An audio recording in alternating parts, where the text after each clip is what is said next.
പ്രിയപ്പെട്ട കൂട്ടുകാരെ,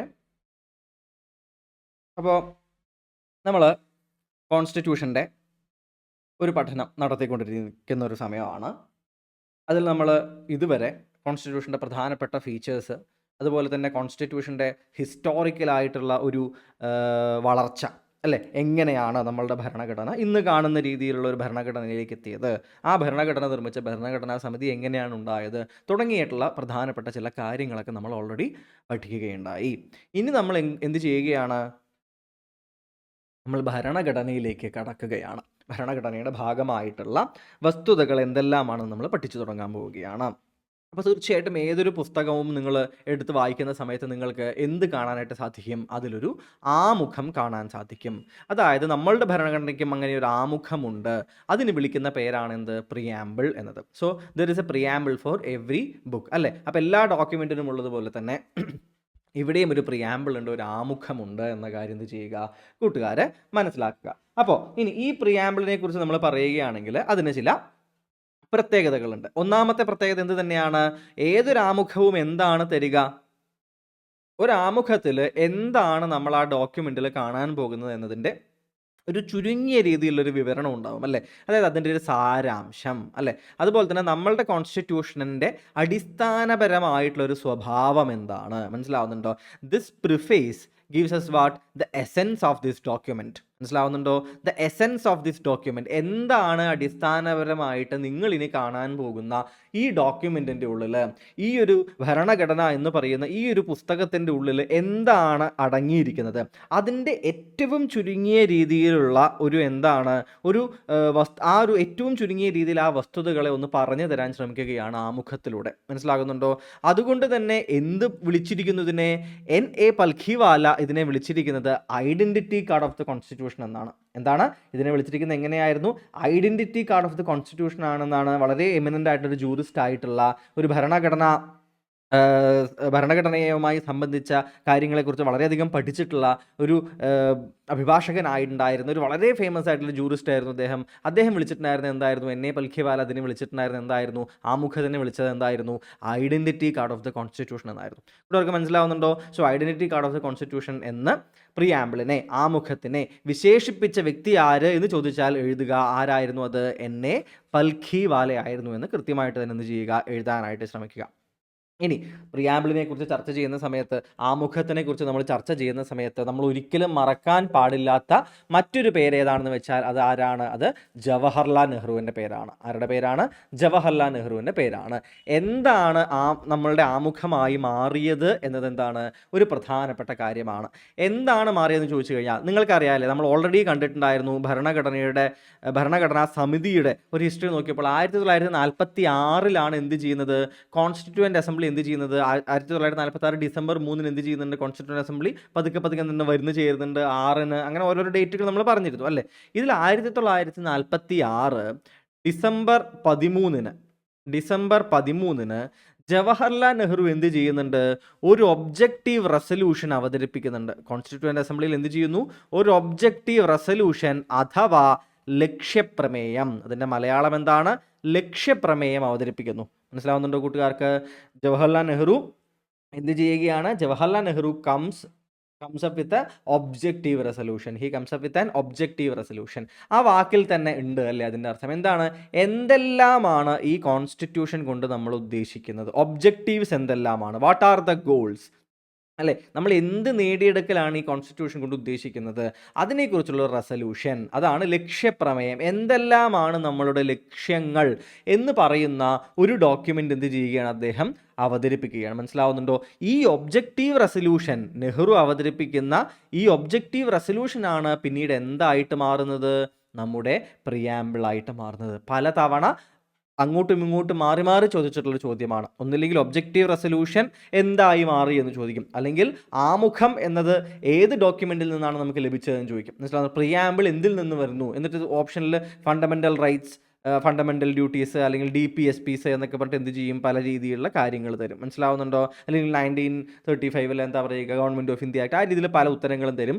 പ്രിയാമ്പിൾ നമുക്ക് എവിടെ നിന്നാണ് ലഭിച്ചതെന്ന് ചോദിച്ചു കഴിഞ്ഞാൽ എവിടെ നിന്നാണ്? നെഹ്റു അവതരിപ്പിച്ച ഈ ഒബ്ജക്റ്റീവ് റെസൊല്യൂഷനാണ് എന്തായിട്ട് മാറുന്നത്, നമ്മളുടെ പ്രിയാമ്പിളായിട്ട് മാറുന്നത് എന്ന് കൂട്ടുകാരെന്ന് ചെയ്യുക, കൃത്യമായിട്ട് ഓർത്തിരിക്കുക. ഓക്കെ ആണല്ലോ? ഇന്ത്യൻ ഭരണഘടന ആമുഖം നിലവിൽ വന്നത് എന്നാണെന്ന് നിങ്ങൾക്കറിയാമോ?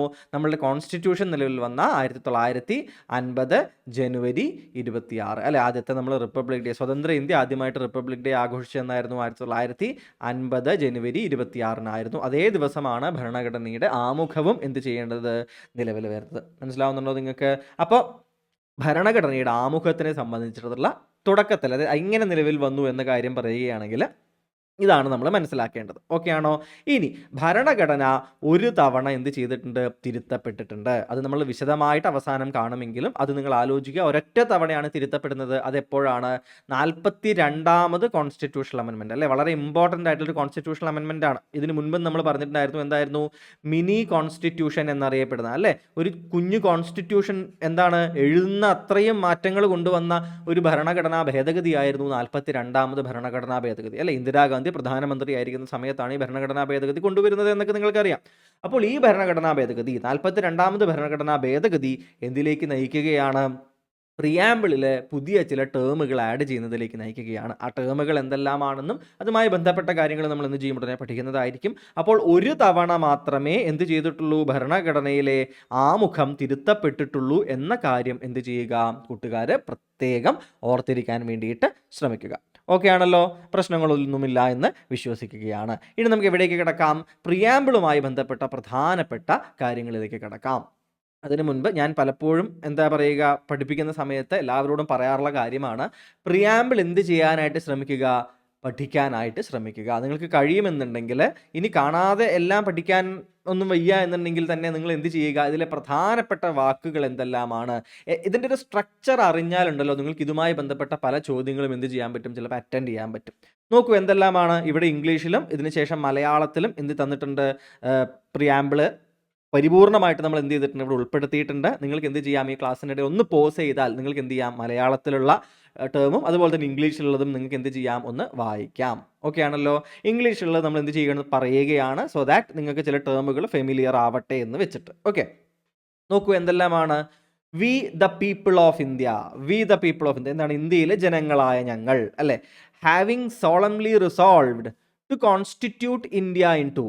കോൺസ്റ്റിറ്റ്യൂട്ട് എന്ന് വെച്ചാൽ എന്താണ്? ഇന്ത്യയെ എന്താക്കി മാറ്റുക. കോൺസ്റ്റിറ്റ്യൂട്ട് ഇന്ത്യ, ഇന്ത്യയെ എന്താക്കി കോൺസ്റ്റിറ്റ്യൂട്ട് ചെയ്യാൻ പോവുകയാണ്, ഇന്ത്യയെ എന്താക്കി മാറ്റാൻ പോവുകയാണ്, നമ്മൾ അതിനുള്ള റിസോൾവ് ചെയ്യുകയാണ്, നമ്മൾ എന്താ പ്രതിജ്ഞ എടുക്കുകയാണെന്ന് പറയില്ലേ, റിസോൾവ് ചെയ്യുകയാണ് എന്താക്കി മാറ്റാൻ. ഇൻ ടു എ, ഇന്ത്യയെ എന്താക്കാൻ പോകുന്നു, A sovereign socialist secular democratic republic. എന്താണ് സോവറിൻ? എന്താണ്?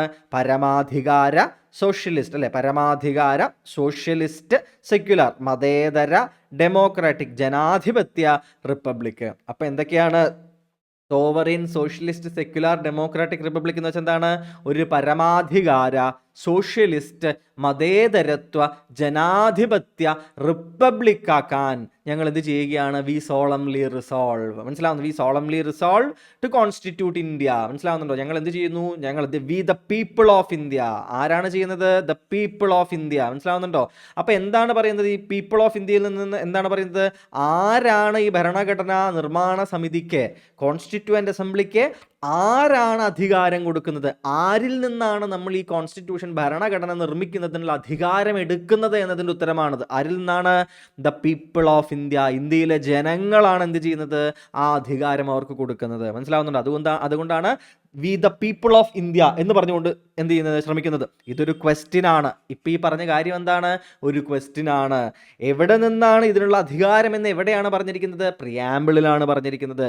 ആരിൽ നിന്നാണ് അധികാരം കിട്ടുന്നത് ഭരണഘടന നിർമ്മിക്കാനുള്ളത്?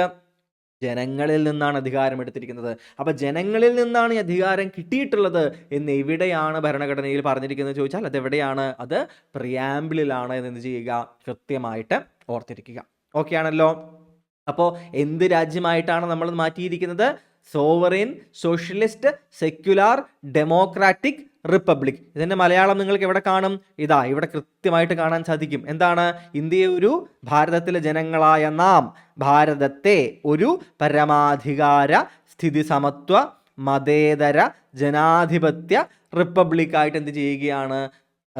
സംവിധാനം ചെയ്യാനായിട്ട് നമ്മൾ ഉദ്ദേശിക്കുകയാണ്. മനസ്സിലാവുന്നുണ്ടോ? അപ്പോൾ ഒരു പരമാധികാര സ്ഥിതി സമത്വ മതേതര ജനാധിപത്യ റിപ്പബ്ലിക്കായിട്ട് എന്ത് ചെയ്യുന്നു? നമ്മൾ ഭാരതത്തെ മാറ്റുന്നു. മനസ്സിലാവുന്നുണ്ടോ? ഇനി അടുത്ത് നോക്കൂ. അതിനൊപ്പം തന്നെ ഇങ്ങനെ ഒരു രാജ്യത്തിനെ നമ്മൾ ഈ സ്വഭാവങ്ങളുള്ള രീതിയിൽ വിഭാവനം ചെയ്യുന്നു. ഈ ഓരോ വാക്കുകളും നമ്മൾ എന്ത് ചെയ്യുന്നതായിരിക്കും? ഈ ഓരോ വാക്കുകളും നമ്മളിനി എക്സ്പ്ലെയിൻ ചെയ്യുന്നതായിരിക്കും. ഇന്നത്തെ ക്ലാസ് നമ്മൾ അതാണ്. ഇതിൽ എല്ലാ വാക്കുകളും എന്താണ്? ഭരണഘടന പഠിക്കുന്ന സമയത്ത് ഓരോ വാക്കുകളും എന്താണ്? വളരെയധികം ഇമ്പോർട്ടൻ്റ് ആണ്. അതുകൊണ്ട് നമ്മൾ എന്ത് ചെയ്യുന്നതായിരിക്കും? ഈ ഓരോ വാക്കുകളും ഇനി സെപ്പറേറ്റ് എടുത്ത് അവയുടെ സ്വഭാവങ്ങൾ നമ്മൾ പറയുന്നതായിരിക്കും. സ്റ്റേറ്റ്മെൻറ്റ് ക്വസ്റ്റ്യൻസ് ആയിട്ട് ഒരുപാട് തവണ വരാൻ UPSC എക്സാമുകൾ പോലെയുള്ള എക്സാമുകൾ നോക്കുകയാണെന്നുണ്ടെങ്കിൽ സ്ഥിരമായിട്ട് എന്താണ്? ഇതിൽ ഓരോ വാക്കുകളുടെയും അർത്ഥങ്ങൾ തന്നെ ഡയറക്റ്റ്ലി ചോദിക്കാറുണ്ട്. മനസ്സിലാവുന്നുണ്ടോ? അതുകൊണ്ട് നമ്മൾ അവ ഓരോന്നും എടുത്ത് എന്ത് ചെയ്യുന്നതായിരിക്കും? ഇപ്പോൾ പഠിക്കുന്നതായിരിക്കും. ഓക്കെ ആണല്ലോ.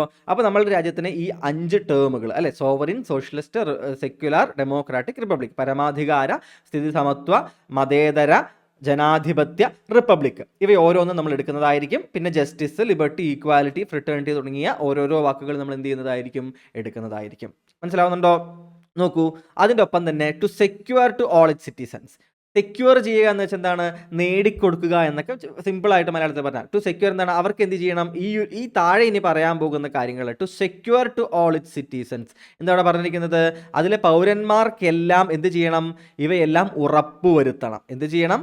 ഇവയെല്ലാം സംപ്രാപ്തമാക്കണം അല്ലെങ്കിൽ ഉറപ്പുവരുത്തണം. മനസ്സിലാവുന്നുണ്ടോ? അപ്പോൾ എന്തൊക്കെയാണ് ഉറപ്പുവരുത്താൻ വേണ്ടി ശ്രമിക്കുന്നത്? ജസ്റ്റിസ്. ഇതൊക്കെയാണ് ജസ്റ്റിസ്, ലിബർട്ടി, ഈക്വാലിറ്റി. എന്തെല്ലാമാണ്?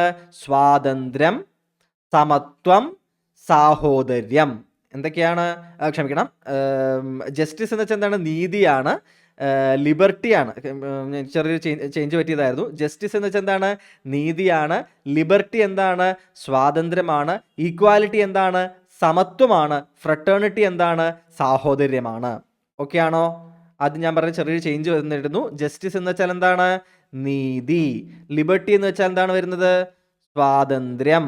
ഈക്വാലിറ്റി എന്ന് വെച്ചാൽ എന്താണ് വരുന്നത്? സമത്വം. ഫ്രട്ടേണിറ്റി എന്ന് വെച്ചാൽ എന്താണ് വരുന്നത്? സാഹോദര്യം. മനസ്സിലാവുന്നുണ്ടോ? ഈ രീതിയിലുള്ള ഇവയെല്ലാം എന്ത് ചെയ്യേണ്ടതുണ്ട്? ഉറപ്പ് വരുത്തേണ്ടതുണ്ട്. എന്തെല്ലാം നീതിയാണ് ഉറപ്പുവരുത്തുന്നതെന്ന് നോക്കൂ. Social, economic and political. അത് നിയമപരമായിട്ട് നീതി വാങ്ങിക്കൊടുത്തു എന്ന് വെച്ചാൽ അത് മാത്രമല്ല, വെറുതെ കോടതിയിൽ പോയിട്ടൊരു നീതി എന്നുള്ളതല്ല ഇവിടെ ഉദ്ദേശിക്കുന്നത്. ഇത് വളരെ വൈഡായിട്ടുള്ള എന്താണ്? ഒരു കൺസെപ്റ്റാണിത്.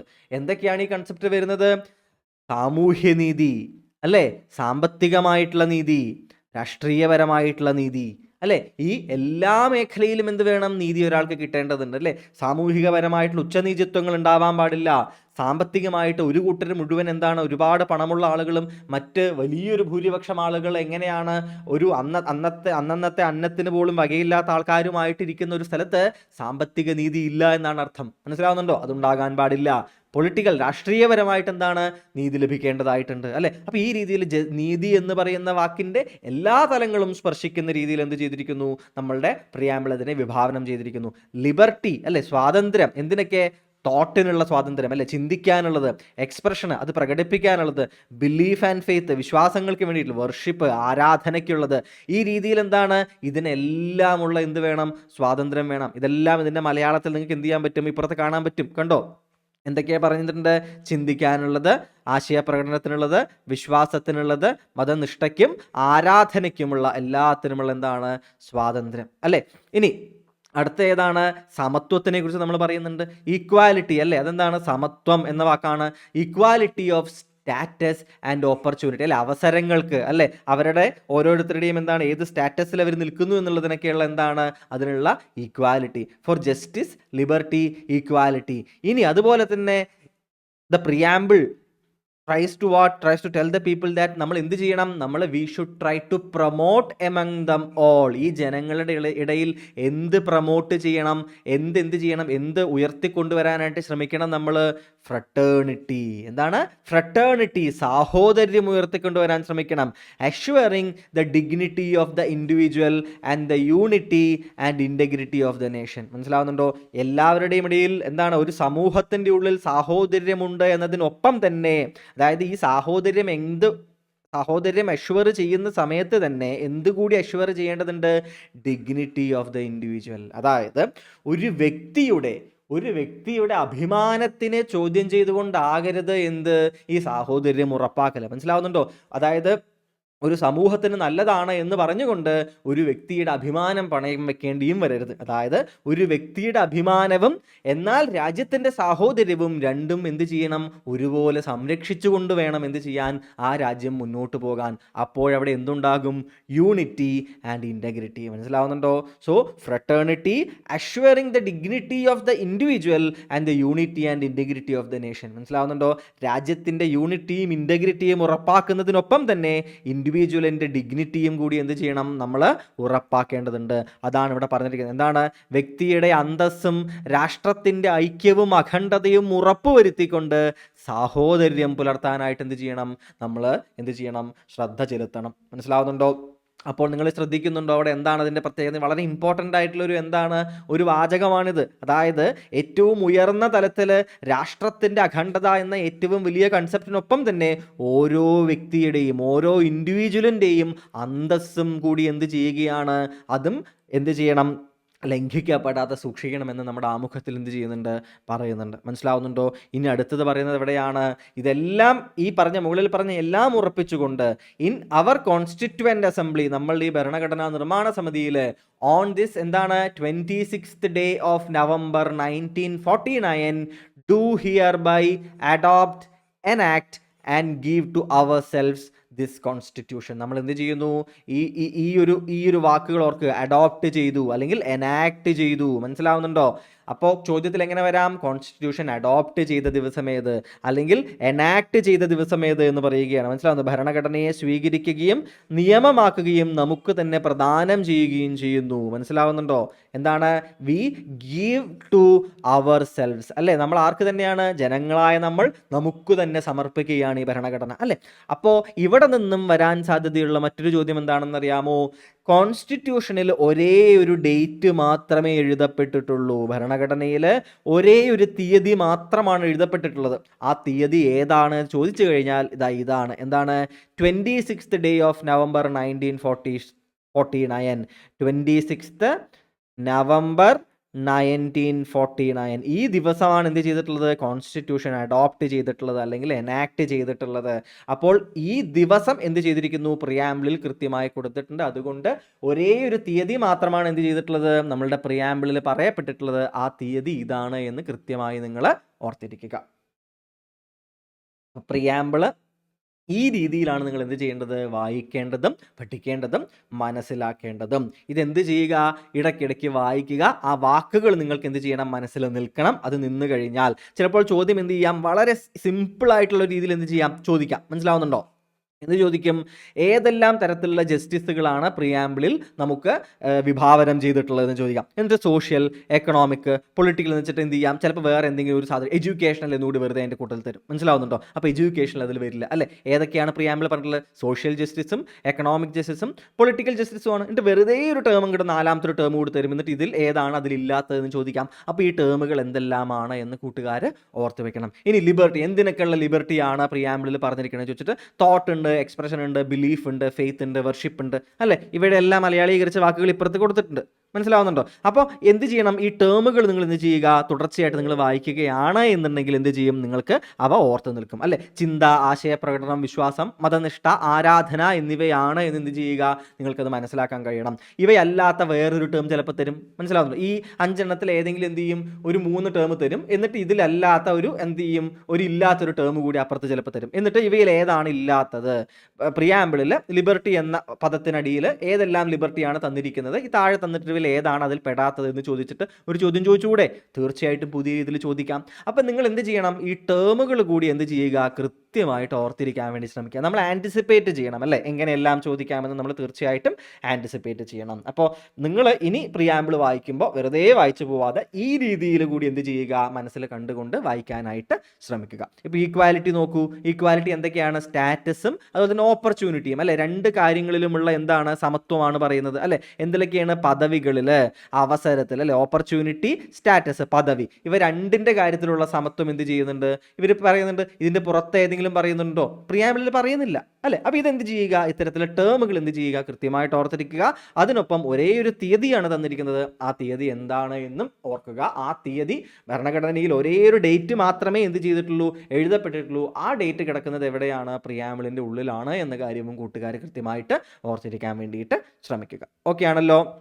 ഇനി നമ്മൾ ഭരണഘടനയുടെ ഇൻഗ്രീഡിയൻസ് എന്തൊക്കെയാണ് നമ്മൾ അറിയേണ്ടതുണ്ട്.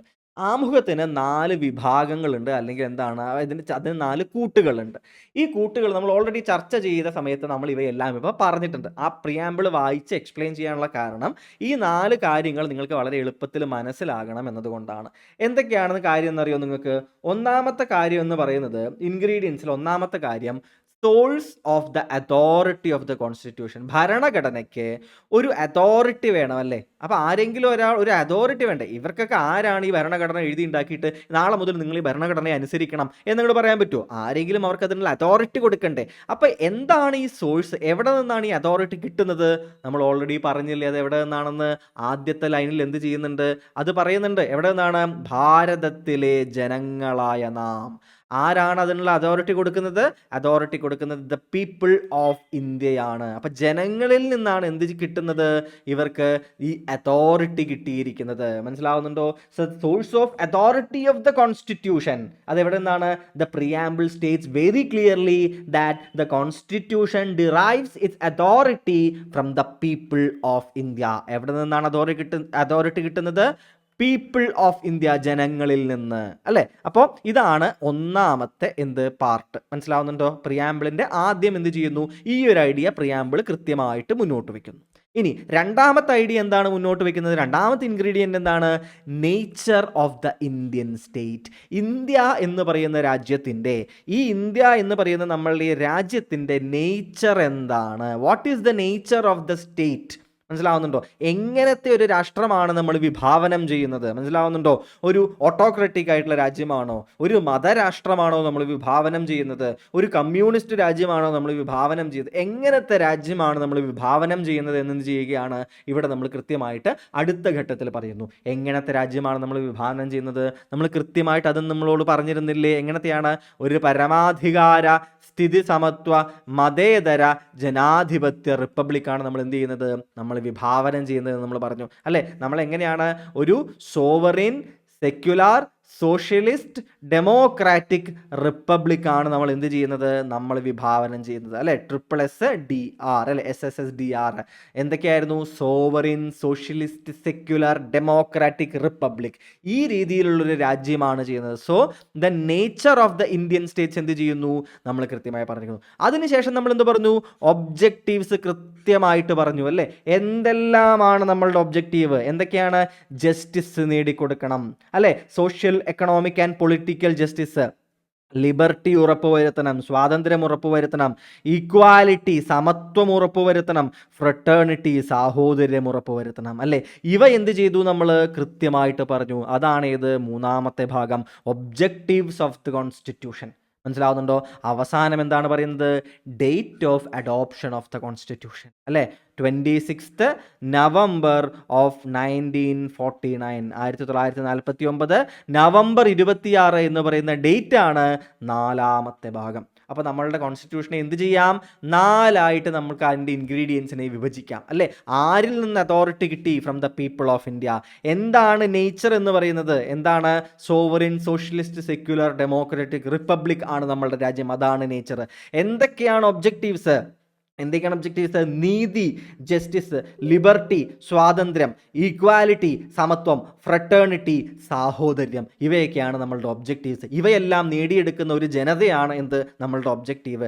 Date of adoption of the constitution, എന്നാണ് നമ്മളുടെ കോൺസ്റ്റിറ്റ്യൂഷൻ അഡോപ്റ്റ് ചെയ്തത്? ഒരേ ഒരു ഡേറ്റ് അല്ലേ, ഭരണഘടനയിൽ എഴുതപ്പെട്ടിട്ടുള്ള ഒരേ ഒരു തീയതി. അതെന്നാണ്? നമ്മൾ ഭരണഘടന അഡോപ്റ്റ് ചെയ്ത ദിവസം. എന്നാണത്? നവംബർ 26, 1949. ഇനി ഭരണഘടന നിലവിൽ വന്ന ദിവസം എന്ന് ചോദിച്ചാൽ എന്ത് പറയും? അതും ഒരു 26 ആണ്. പക്ഷെ അത് എന്നാണ്? ജനുവരി 26, 1950 അല്ലേ, റിപ്പബ്ലിക് ഡേ. അന്നാണ് ഭരണഘടന നിലവിൽ വരുന്നത്, എക്സിസ്റ്റൻസിലേക്ക് വരുന്നത്, നിലവിൽ വരുന്നത് എന്നാണ്? അത് ഈ ദിവസമാണ്. ഇതെന്നാണ്? അഡോപ്റ്റ് ചെയ്ത അല്ലെങ്കിൽ എനാക്ട് ചെയ്ത ദിവസമാണ് ഏത്? ഈ 26 നവംബർ 1949. രണ്ടും തമ്മിലുള്ള വ്യത്യാസം മനസ്സിലായില്ലേ? അത് കൃത്യമായിട്ട് എന്ത് ചെയ്യുക കൂട്ടുകാർ? ഓർത്ത് വയ്ക്കുക. So these are the ingredients of the preamble of the constitution. Okay ആണല്ലോ? സംശയങ്ങളൊന്നും ഇല്ലെന്ന് വിശ്വസിക്കുന്നു. ഇനി നമ്മൾ എന്ത് ചെയ്യുകയാണ്? അതിലെ കീവേഡ്സ് നമ്മൾ പറഞ്ഞില്ലേ, അതിനെക്കുറിച്ച് നമുക്ക് വളരെ വേഗത്തിൽ എന്ത് ചെയ്യാം? എന്തെല്ലാമാണ് അവയുടെ അർത്ഥങ്ങൾ എന്ന് നമുക്ക് വളരെ വേഗത്തിൽ നോക്കാം. ഒന്നാമത്തെ കാര്യം എന്താണ്? ഏറ്റവും ആദ്യത്തെ കാര്യം എന്താണ്? ഏറ്റവും ആദ്യം നമുക്ക് എടുക്കേണ്ട വാക്ക് സെക്യുലർ. എന്താണ്? സെക്യുലർ എന്നുള്ള വാക്ക് നമ്മൾ എന്ത് ചെയ്യേണ്ടതുണ്ട്? നമ്മളൊന്ന് പരിഗണിക്കേണ്ടതുണ്ട്. എന്താണ് സെക്യുലർ എന്നുള്ള വാക്കുകൊണ്ട് എന്താ ഉദ്ദേശിക്കുന്നത്? മതേതരത്വം എന്നതാണ് വാക്ക് അല്ലേ. സെക്യുലർ എന്ന വാക്കുകൊണ്ട് ഉദ്ദേശിക്കുന്നത് എന്താണ്? മതേതരത്വം എന്നതാണ് ആ വാക്ക്. നിങ്ങൾ പല തവണയായിട്ട് കേട്ടിട്ടുള്ള വാക്കായിരിക്കും അല്ലേ. അപ്പം മതേതരത്വം എന്ന് പറയുന്ന വാക്ക് നമ്മളുടെ പ്രിയാമ്പിളിൽ ഉൾപ്പെടുത്തപ്പെടുന്നത് 42ാമത് കോൺസ്റ്റിറ്റ്യൂഷണൽ അമെൻമെന്റിലൂടെയാണ്. 1946 നമ്മളുടെ അടിയന്തരാവസ്ഥയൊക്കെ നടക്കുന്ന സമയത്ത് ഇന്ദിരാഗാന്ധി എന്ത് ചെയ്യുകയാണ്? നമ്മളുടെ രാഷ്ട്രം ഒരു മതേതര രാഷ്ട്രമാണ് എന്ന് എക്സ്ക്ലൂസീവായിട്ട് പറയുന്നതിന് വേണ്ടിയിട്ട് മതേതരത്വം, സെക്യുലർ എന്ന് പറയുന്ന പദം എന്ത് ചെയ്യുന്നു? ഭരണഘടനയിലെ ആമുഖത്തിൽ ഉൾപ്പെടുത്തുന്നു. മനസ്സിലാവുന്നുണ്ടോ? പക്ഷെ അപ്പോൾ ഒരു ചോദ്യം ചോദിക്കട്ടെ. എക്സ്ക്ലൂസീവായിട്ട് പറഞ്ഞു എന്ന് പറഞ്ഞു അല്ലേ, അതിൻ്റെ അർത്ഥം എന്താണ്? അത് എക്സ്ക്ലൂസീവായിട്ട് ഇല്ലെങ്കിൽ പോലും അതിൽ എന്താണ്? അതിൽ നേരത്തെ തന്നെ അതിലുണ്ടായിരുന്നോ അത്തരത്തിലുള്ള ഒരു ആശയം? അതായത് ചോദ്യം വരുന്നത് ഇങ്ങനെയാണ്: മതേതരത്വം എന്ന് പറയുന്ന വാക്ക്, സെക്യുലർ എന്ന് പറയുന്ന വാക്ക് ഉൾപ്പെടുത്തുന്നതിന് മുൻപ് ഭരണഘടന മതേതരമായിരുന്നില്ലേ? നമ്മളുടെ രാജ്യം സെക്യുലർ ആയിരുന്നില്ലേ? അതോ സെക്യുലറിസം എന്ന് പറയുന്ന വാക്ക് വന്ന ദിവസം മുതലാണോ നമ്മളൊരു മതേതര രാജ്യമായിട്ട് മാറിയത്? അല്ലെന്ന് നമുക്ക് വളരെ ക്ലിയർ ആയിട്ട് അറിയാം. കാരണം എന്താണ്? ഓൾറെഡി എന്തുണ്ട്, എന്ത് കിടക്കുന്നുണ്ട്? ഈ സെക്യുലർ എന്ന് പറയുന്ന വാക്ക് വരുന്നതിന് എത്രയോ മുൻപ് തന്നെ എന്ത് കിടക്കുന്നുണ്ട്? സെക്യുലറിസം കൃത്യമായിട്ട് വിഭാവനം ചെയ്യുന്ന വിവിധങ്ങളായിട്ടുള്ള ടേമുകൾ നമുക്ക് എവിടെ കാണാൻ സാധിക്കും? ഭരണഘടനയിൽ തന്നെ കാണാൻ സാധിക്കും. അതിൻ്റെ ഏറ്റവും ശക്തമായിട്ടുള്ള ഒരു തെളിവ് നമുക്ക് എവിടെ കാണാനായിട്ട് സാധിക്കും? 25 ആർട്ടിക്കിൾ 25 മുതൽ ആർട്ടിക്കിൾ 28 വരെയുള്ള ആർട്ടിക്കിളിൽ right to freedom of religion, മതസ്വാതന്ത്ര്യം, right to freedom of religion, മതസ്വാതന്ത്ര്യത്തിനുള്ള മൗലിക അവകാശം നമുക്ക് വായിക്കാൻ കഴിയും അല്ലേ. തനിക്കിഷ്ടമുള്ള വിശ്വാസ പ്രമാണങ്ങൾ എന്ത് ചെയ്യാൻ? വെച്ചു പുലർത്തുന്നതിന്, അവ എന്ത് ചെയ്യുന്നതിന്? അവ മറ്റുള്ളവരോട് ചർച്ച ചെയ്യുന്നതിന്, തങ്ങളുടെ ആചാരങ്ങളും അനുഷ്ഠാനങ്ങളും ചെയ്യുന്നതിന് വേണ്ടിയിട്ട്, അതുപോലെ തന്നെ എന്താണ്? റിലീജിയസ് ആയിട്ടുള്ള ഇൻസ്റ്റിറ്റ്യൂഷൻസ് നടപ്പിലാക്കുന്നതിന് വേണ്ടിയിട്ട്, റിലീജിയസ് ഇൻസ്ട്രക്ഷൻസ് കൊടുക്കുമ്പോൾ ശ്രദ്ധിക്കേണ്ട കാര്യങ്ങൾ, ഗവൺമെൻറ്റിന് ഏതെങ്കിലും ഒരു മതവിഭാഗത്തിന് വേണ്ടി മാത്രം എന്ത് ചെയ്യാൻ പറ്റില്ല? ടാക്സേഷൻ നടത്താൻ പറ്റില്ല തുടങ്ങിയ നിയമങ്ങൾ ഈ രീതിയിൽ 25 മുതൽ 28 വരെയുള്ള ആർട്ടിക്കിളുകളിൽ നമുക്ക് എന്ത് ചെയ്യാൻ സാധിക്കും? വളരെ ശക്തമായിട്ട് സെക്യുലറിസം അല്ലേ, സെക്യുലർ കൺസെപ്റ്റ് നമുക്ക് എന്ത് ചെയ്യാൻ പറ്റും? നമുക്ക് എഴുതപ്പെട്ടിട്ടുണ്ടെന്ന് കാണാൻ പറ്റും. പക്ഷെ എന്ത് ചെയ്തിട്ടില്ല? സെക്യുലർ എന്നുള്ളതിനെ വാക്ക് എന്ത് ചെയ്തിട്ടില്ല? പറയാൻ നിന്നിട്ടില്ല എന്നേ ഉള്ളൂ. മനസ്സിലായത്? അപ്പോൾ എന്താണ് അതിനർത്ഥം? ഇംപ്ലിസിറ്റായിട്ട് എന്താണ് അതിനർത്ഥം? ഇംപ്ലിസിറ്റായിട്ട് എന്തുണ്ട്? നമ്മളുടെ രാഷ്ട്രം ഓൾറെഡി ഇംപ്ലിസിറ്റായിട്ട് എന്തായിരുന്നു? സെക്യുലർ തന്നെ ആയിരുന്നു. പക്ഷേ എക്സ്പ്ലിസിറ്റായിട്ട് എന്ത് ചെയ്യുകയാണ്? 42ാമത് കോൺസ്റ്റിറ്റ്യൂഷണൽ അമെൻമെൻറ്റിലൂടെ അതങ്ങോട്ട് പറയുകയാണ്. എന്താണ്? സെക്യുലർ ആണ് എന്നെന്ത് ചെയ്യുകയാണ്? കൃത്യമായിട്ട് അങ്ങോട്ട് പറയുകയാണ്. മനസ്സിലാവുന്നുണ്ടോ? ഇനി മൂന്നാമത്തെ കാര്യം, നിങ്ങൾ മതേതരത്വം എന്ന വാക്ക് കേൾക്കുമ്പോൾ ആലോചിക്കേണ്ടത്, നമ്മളുടെ രാഷ്ട്രം സ്വീകരിച്ച സെക്യുലറിസം, മതേതരത്വം ഏത് രീതിയിലാണ് എന്നുള്ളതാണ്. അതൊരു സ്റ്റേറ്റ്മെൻ്റ് ആയിട്ടൊക്കെ വരാൻ സാധ്യതയുണ്ട്. എങ്ങനെയാണ്? Positive concept of the secularism ആണ് നമ്മൾ സ്വീകരിച്ചത്. എന്തുകൊണ്ടാണ് positive concept of the secularism ആണ് നമ്മൾ സ്വീകരിച്ചതെന്ന് പറയുന്നത് അറിയാമോ? Western concept of the secularism എങ്ങനെയാണെന്ന് അറിയാമോ നിങ്ങൾക്ക്? പാശ്ചാത്യ രാജ്യങ്ങളിലെ, യൂറോപ്പിലും അമേരിക്കയിലൊക്കെയുള്ള ഒരു മതേതരത്വ സങ്കല്പം എന്ന് വെച്ച് കഴിഞ്ഞാൽ അതിൽ സ്റ്റേറ്റും റിലീജിയനും സ്റ്റേറ്റും റിലീജിയനും എന്താണ്? അത് രണ്ടാണ്. മനസ്സിലാവുന്നുണ്ട്? ഇവർ തമ്മിൽ ശക്തമായിട്ടുള്ള എന്തുണ്ട്? ഒരു സെപ്പറേഷൻ ഉണ്ട്. ഇവ തമ്മിൽ ഒരിക്കലും കലരാൻ പറ്റില്ല. അതായത് സ്റ്റേറ്റിൻ്റെ കാര്യത്തിൽ റിലീജിയനോ റിലീജിയൻ്റെ കാര്യത്തിൽ സ്റ്റേറ്റോ എന്ത് ചെയ്യേണ്ടതില്ല? ഇടപെടേണ്ട ആവശ്യമേ ഇല്ല. ഇവ എന്താണ്? ക്ലിയർലി സെപ്പറേറ്റഡ് ആണ്. പക്ഷേ നമ്മളുടെ കൺസെപ്റ്റ് എങ്ങനെയാണെന്നറിയോ? നമ്മൾ സ്റ്റേറ്റ് നമ്മളുടെ പോലെ ഒരു മൾട്ടി റിലീജിയസ് ആയിട്ടുള്ള മൾട്ടി ലിംഗ്വൽ ആയിട്ടുള്ള അതിശക്തമായിട്ട് എന്താ പറയുന്നത്, വളരെ നമ്മളുടെ സാധാരണ ജീവിതത്തിൻ്റെ ഓരോ മുക്കിലും മൂലയിലും വരെ എന്താണ് മതപരമായിട്ട് നമ്മൾ പോലും അറിയില്ല. ഇപ്പം നമ്മളൊക്കെ എസ്പെഷ്യലി എന്താണ്, ഇപ്പോൾ നമ്മളുടെ കേരളത്തിലാണെങ്കിലും ഏതൊരു സ്ഥലത്ത് നോക്കുകയാണെന്നുണ്ടെങ്കിലും നമ്മൾ സ്ഥിരമായിട്ട് മതം ചിന്തിച്ച് നടക്കുന്ന ആളുകളൊന്നും അല്ല അല്ലേ. പക്ഷേ നമ്മളുടെ നിത്യജീവിതത്തിൻ്റെ പല ശീലങ്ങളും എവിടെ നിന്നാണ് വന്നിട്ടുള്ളത്? മതപരമായിട്ടുള്ള വിശ്വാസങ്ങളിൽ നിന്നാണ് വന്നിട്ടുള്ളത് അല്ലേ. നമ്മൾ രാവിലെ എഴുന്നേറ്റിട്ട് ചെയ്യുന്ന കാര്യങ്ങൾ മുതൽ നമ്മൾ ഫോളോ ചെയ്യുന്ന പല റിച്വൽസ് ആയാലും പല കാര്യങ്ങളായാലും അതിലൊക്കെ എന്തുണ്ട്? മതത്തിൻ്റെ സ്വഭാവം അതിലുണ്ട്. നമ്മൾ പോലും മനസ്സിലാക്കുന്നുണ്ടാവില്ല, എനിക്കിത് ഞാനിപ്പോൾ ഹിന്ദു ആയത് കാരണമാണ് ഞാൻ ഈ രീതിയിൽ കാര്യങ്ങൾ ചെയ്യുന്നത്, ഞാനൊരു മുസ്ലിം ആയത് കാരണമാണ് ഈ രീതിയിൽ കാര്യങ്ങൾ ചെയ്യുന്നത് എന്ന് നമ്മൾ ആലോചിക്കുന്നേ ഉണ്ടാവില്ല. പക്ഷേ നമ്മളുടെ ജീവിതത്തിൽ അതെന്താണ്? അത് സ്ട്രോങ്ലി ഇംബൈബ്ഡ് ആണ്, ഇൻ്റർട്വൈൻഡ് ആണ് അല്ലേ. അതുകൊണ്ട് തന്നെ നമുക്ക് സ്റ്റേറ്റിന് ഇന്ത്യയുടെ ഒരു പ്രത്യേക സാഹചര്യത്തിൽ റിലീജിയനെ എന്ത് ചെയ്യാൻ പറ്റില്ലായിരുന്നു? ഈ വെസ്റ്റേൺ സങ്കല്പത്തിൽ പോലെ മൊത്തത്തിൽ തള്ളിക്കളഞ്ഞ് സ്റ്റേറ്റ് ഞങ്ങളുടെ കാര്യം മാത്രം നോക്കും, റിലീജിയൻ ഒരു കാര്യവും പറഞ്ഞ് ഞങ്ങളുടെ അടുത്ത് വരണ്ട, റിലീജിയൻ്റെ കാര്യത്തിലേക്ക് ഞങ്ങളും വരുന്നില്ല എന്ന് പറയാൻ സാധിക്കില്ലായിരുന്നു. റിലീജിയൻ്റെ പേരിൽ എന്താണ്? വളരെയധികം അന്ധമായിട്ടുള്ള കാര്യങ്ങളും നടക്കുന്ന ഒരു രാജ്യമായിരുന്നു നമ്മുടേത്. അപ്പോൾ സ്റ്റേറ്റിന് ഇടപെടേണ്ട ആവശ്യങ്ങൾ വരുമെന്ന് കൃത്യമായിട്ട് അറിയാം. അതുപോലെ തന്നെ റിലീജിയൻ എന്താണ്? അമിതമായിട്ട് ഇടപെടാൻ പറ്റും, അമിതമായിട്ട് ഇടപെടാനും പറ്റില്ല. അപ്പോൾ സ്റ്റേറ്റ് എന്ത് തീരുമാനിക്കുകയാണ്?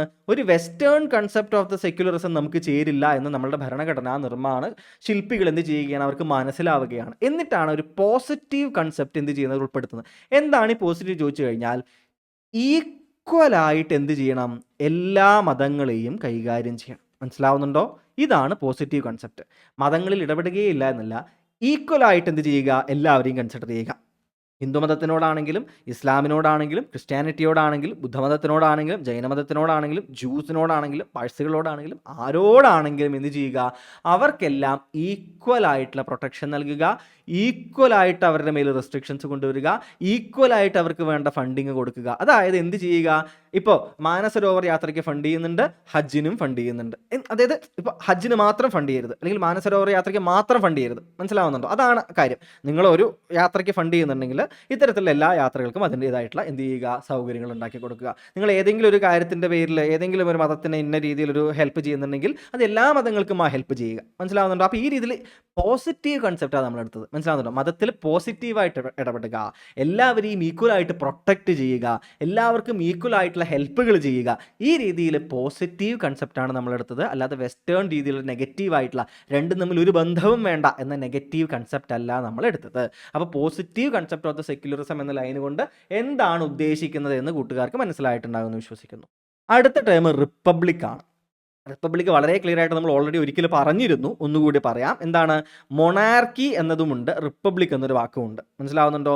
എന്താണെന്ന് ചോദിച്ചു കഴിഞ്ഞാൽ, ഒരു ഡെമോക്രാറ്റിക് ആയിട്ടുള്ള രാജ്യത്തിന്, ഒരു ഡെമോക്രാറ്റിക് ആയിട്ടുള്ള, നമ്മൾ പലപ്പോഴും മൊണാർക്കി എന്ന് കേൾക്കുമ്പോൾ പലരും തെറ്റിദ്ധാരണ വരാറുണ്ട്. എന്താണ് കാരണം? എന്താണ്?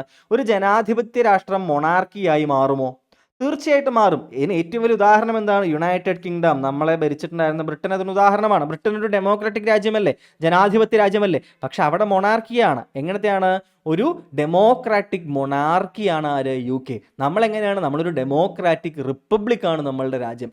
എന്താണ് റിപ്പബ്ലിക്കും മൊണാർക്കിയും തമ്മിൽ വരുന്ന വ്യത്യാസം എന്ന് നിങ്ങൾക്കറിയാമോ? മൊണാർക്കി എന്ന് വെച്ച് കഴിഞ്ഞാൽ head of the state hereditary ആയിരിക്കും. എങ്ങനെയായിരിക്കും? Head of the state. ആരാണ് ഹെഡ് ഓഫ് ദ സ്റ്റേറ്റ് ബ്രിട്ടനിൽ? UK ആരാണ്? ക്രൗൺ ആണ് അല്ലേ. ആരാണ്? ക്രൗൺ ആണ് അവിടുത്തെ അവിടുത്തെ ഹെഡ് ഓഫ് ദി സ്റ്റേറ്റ് എന്ന് പറയുന്നത്. ഇത് ഹെറിഡറ്ററി ആണ്. മനസ്സിലാവുന്നുണ്ടോ? ഇപ്പോൾ എലിസബത്ത് രാജ്ഞി മരിച്ചു, അതിനുശേഷം ഹെറിഡറ്ററി ആയിട്ട് എന്ത് ചെയ്തു? അതിൻ്റെ താഴത്തേക്ക് ആ കിരീടം കൈമാറി. അവിടെ ഇലക്ഷൻ നടന്നോ? തിരഞ്ഞെടുക്കാൻ വേണ്ടിയിട്ട് ഇലക്ഷൻ നടന്നില്ല അല്ലേ. അപ്പോൾ ഇതാണ് എന്തുകൊണ്ട് ഉദ്ദേശിക്കുന്നത്? മൊണാർക്കി എന്ന് പറയുന്ന വാക്കുകൊണ്ട് ഉദ്ദേശിക്കുന്നത്. മനസ്സിലാവുന്നുണ്ടോ? എന്താണ്? ഹെറിഡറ്ററി ആയിട്ടാണ് എന്ത് ചെയ്യുന്നത്? ആ ഒരു ഹെഡ് ഓഫ് ദ സ്റ്റേറ്റിനെ തിരഞ്ഞെടുക്കപ്പെടുന്നത്. ഇനി റിപ്പബ്ലിക് ആണെങ്കിൽ എങ്ങനെയായിരിക്കും നിങ്ങൾക്കറിയാമോ? അവിടെ എന്ത് ചെയ്യും? അവരെ ഇലക്ട് ചെയ്യുകയാണ് ചെയ്യുന്നത്. എന്ത് ചെയ്യുന്നു?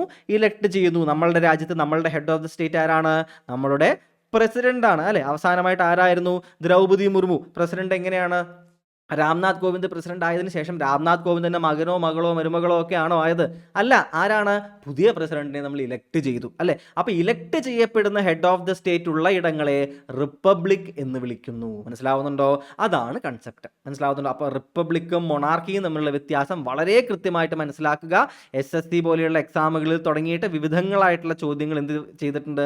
ഈ മൊണാർക്കി റിപ്പബ്ലിക്കിന്റെ വ്യത്യാസങ്ങൾ കൊണ്ട് വന്നിട്ടുണ്ട്. PSCയിലും ഈ രീതിയിലുള്ള ഒരു കൺസെപ്റ്റ് ഉള്ളിൽ കിടക്കുന്നത് കാരണം ചോദ്യം വരാനൊക്കെ സാധ്യതയുള്ളൊരു ഭാഗം തന്നെയാണ്. മനസ്സിലാവുന്നുണ്ടോ? അപ്പോൾ ആ വ്യത്യാസം നിങ്ങൾക്ക് മനസ്സിലായിട്ടുണ്ടാകുമെന്ന് വിശ്വസിക്കുന്നു. അപ്പോൾ മൊണാർക്കി എന്ത്, റിപ്പബ്ലിക് എന്ത് എന്ന ഐഡിയ കിട്ടിയെന്ന് വിശ്വസിക്കുകയാണ്. ഇനി റിപ്പബ്ലിക് എന്ന് പറയുന്ന പദം കൊണ്ട് അർത്ഥമാക്കുന്നത് എന്തല്ല? എന്താണ് റിപ്പബ്ലിക് എന്ന് പറയുന്ന പദം കൊണ്ട് നമ്മളുടെ ഭരണഘടന അർത്ഥമാക്കുന്നത് എന്തെല്ലാമാണെന്ന് ചോദിച്ചു കഴിഞ്ഞാൽ, ഒന്നാമത്തെ കാര്യം എന്താണ്? ദ പൊളിറ്റിക്കൽ സോവറിനിറ്റി, രാഷ്ട്രീയ പരമാധികാരം ആരുടെ കയ്യിലാണ്? ജനങ്ങളുടെ കയ്യിലാണ്. എന്താണ്? രാഷ്ട്രീയ പരമാധികാരം. പരമാധികാരം ആരുടെ കയ്യിലാണ്? ജനങ്ങളുടെ കയ്യിലാണ്, പീപ്പിളിൻ്റെ കയ്യിലാണ്. മനസ്സിലാവുന്നുണ്ടോ? അതായത് ഹെഡ് ഓഫ് ദ സ്റ്റേറ്റിനെ, അല്ലെ, ഹെഡ് ഓഫ് ദ സ്റ്റേറ്റ് ആരുടെ റെപ്രസെൻറ്റേറ്റീവ് ആണ് ശരിക്കും? ഹെഡ് ഓഫ് ദ സ്റ്റേറ്റ് എന്ന് വെച്ച് കഴിഞ്ഞാൽ എന്താണ്? നമ്മളുടെ പ്രസിഡന്റ് എന്ന് പറഞ്ഞാൽ എന്താണ്? ഒരു ചെക്ക് ആൻഡ് ബാലൻസ് ആയിട്ട് പ്രവർത്തിക്കുകയാണ്, അല്ലേ? നമ്മളുടെ പ്രധാനമന്ത്രിയും കൗൺസിൽ ഓഫ് മിനിസ്റ്റേഴ്സ് തമ്മിൽ ശരിക്കും അധികാരം കൈയാളുന്ന ആളുകൾ, അല്ലേ? അപ്പോൾ അവരുടെ എന്താ പറയുക, അജണ്ടയാണ് എന്ത് ചെയ്യുന്നത്? ഒരു രാജ്യത്ത് നടപ്പിലാക്കുന്നത്.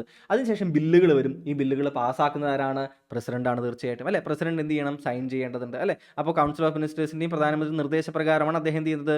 അത് ചെയ്യുന്നത്. പക്ഷേ അദ്ദേഹത്തിന് എന്ത് ചെയ്യാം? ബില്ല് വേണമെങ്കിൽ റിട്ടേൺ ചെയ്യാം. അപ്പോൾ ഇതിൽ പലയിടങ്ങളിലും ചെക്ക് ആൻഡ് ബാലൻസ് ആയിട്ട് എന്ത് ചെയ്യുന്നുണ്ട്? പ്രസിഡന്റ് പ്രവർത്തിക്കുന്നുണ്ട്, നിങ്ങൾക്കറിയാം, അല്ലേ? അപ്പോൾ ആ ഒരു രീതിയിലുള്ള ഒരാൾ എങ്ങനെ ചെയ്യണം?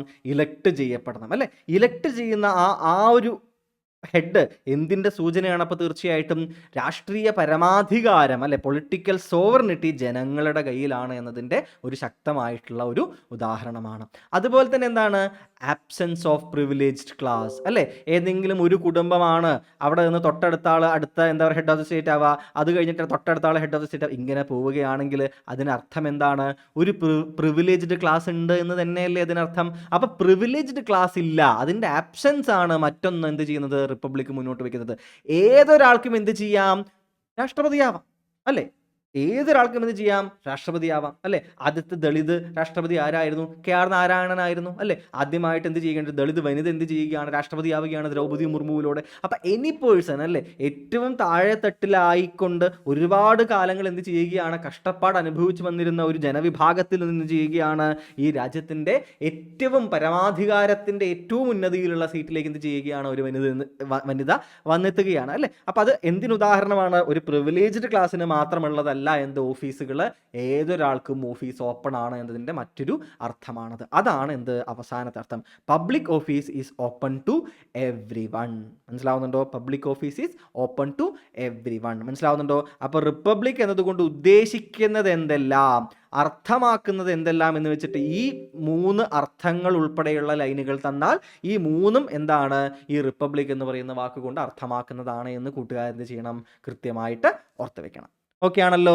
ഇനി അടുത്ത വാക്കിലേക്ക് പോവാം. നമുക്ക് എന്താണ്? സോവറീൻ. നമുക്ക് ഓൾറെഡി അറിയാവുന്ന കാര്യമാണല്ലോ, പരമാധികാര രാഷ്ട്രം. നമ്മൾ എന്താണ്? നമ്മൾ ഡിപ്പെൻഡൻസിയുമല്ല ഡൊമിനിയനുമല്ല. നമ്മൾ ഒരു രാഷ്ട്രത്തിൻ്റെയും ഡിപ്പെൻഡൻസിയുമല്ല, നമ്മൾ ഒരു രാജ്യത്തിനെയും കോളനൈസ് ചെയ്തിട്ട് നമ്മൾ ഡൊമിനിയൻ ആവാൻ എന്ത് ചെയ്യുന്നില്ല? ശ്രമിക്കുന്നുമില്ല. ഡൊമിനിയൻ സ്റ്റാറ്റസും നമുക്ക് വേണ്ട. മനസ്സിലാവുന്നുണ്ടോ? നമ്മൾ എന്താണ്? നമ്മൾ ഒരു രാജ്യം നമ്മളുടെ എന്താണ്? നമ്മളെ ഡൊമിനിയനായിട്ട് കണക്കാക്കുന്നില്ല. മനസ്സിലാവുന്നുണ്ടോ? നമ്മൾ എന്ത് ചെയ്യുന്നില്ല? നമുക്ക് ഡൊമിനിയൻ സ്റ്റാറ്റസ് തരാൻ നോക്കിയിട്ടുണ്ടായിരുന്നു, അല്ലേ? നമ്മൾ എന്ത് പറഞ്ഞു? ഇനി ഇല്ല, നമുക്ക് കംപ്ലീറ്റ് ഫ്രീഡം ആണ് വേണ്ടത്. We don't need dependency status, we don't need dominion status. നമുക്ക് എന്താണ് വേണ്ടത്? നമുക്ക് വേണ്ടത് നമ്മൾ സോവറീൻ ആണ്, നമ്മൾ പരമാധികാരമാണ് നമുക്ക് വേണ്ടത്, അല്ലേ? അത് നമ്മൾ എന്ത് ചെയ്തിരുന്നു? വ്യക്തമായിട്ട് പറഞ്ഞിട്ടുണ്ടായിരുന്നു.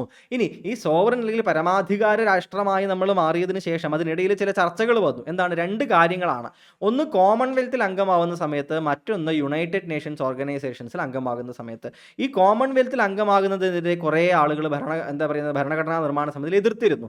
ഈ കോമൺവെൽത്ത് എന്താണ്? കോമൺവെൽത്ത് എന്ന് പറഞ്ഞാൽ ബ്രിട്ടൻ്റെ കോളനികളായിരുന്ന കുറേ രാജ്യങ്ങളുണ്ട്. മനസ്സിലാവുന്നുണ്ടോ? ബ്രിട്ടൻ്റെ കോളനികളായിരുന്ന കുറേ രാജ്യങ്ങളുണ്ട്. അപ്പോൾ ഈ രാജ്യങ്ങളെല്ലാം ഒന്നിച്ചു ചേർന്ന് വന്നിട്ട് ഒരു സംഘടന ഉണ്ടാവുന്നതാണ് കോമൺവെൽത്ത് എന്ന് പറയുന്നതിൻ്റെ അർത്ഥമാക്കുന്നത്. അപ്പോൾ പലർക്കും തോന്നും അത് എന്താണ്? നമ്മളുടെ അടിമത്തത്തിൻ്റെ ഒരു ഓർമ്മപ്പെടുത്തലല്ലേ ഇത്, നമ്മൾ എന്തിനതിൽ അംഗമാകണം എന്നൊക്കെ കുറേ പേര് പറഞ്ഞു. പക്ഷേ നെഹ്റു എന്തായിരുന്നു? കുറച്ചുകൂടി ഒരു ദീർഘദൃഷ്ടിയുള്ള ആൾ തന്നെയായിരുന്നു. അദ്ദേഹം എന്ത് ചെയ്യുകയാണ്?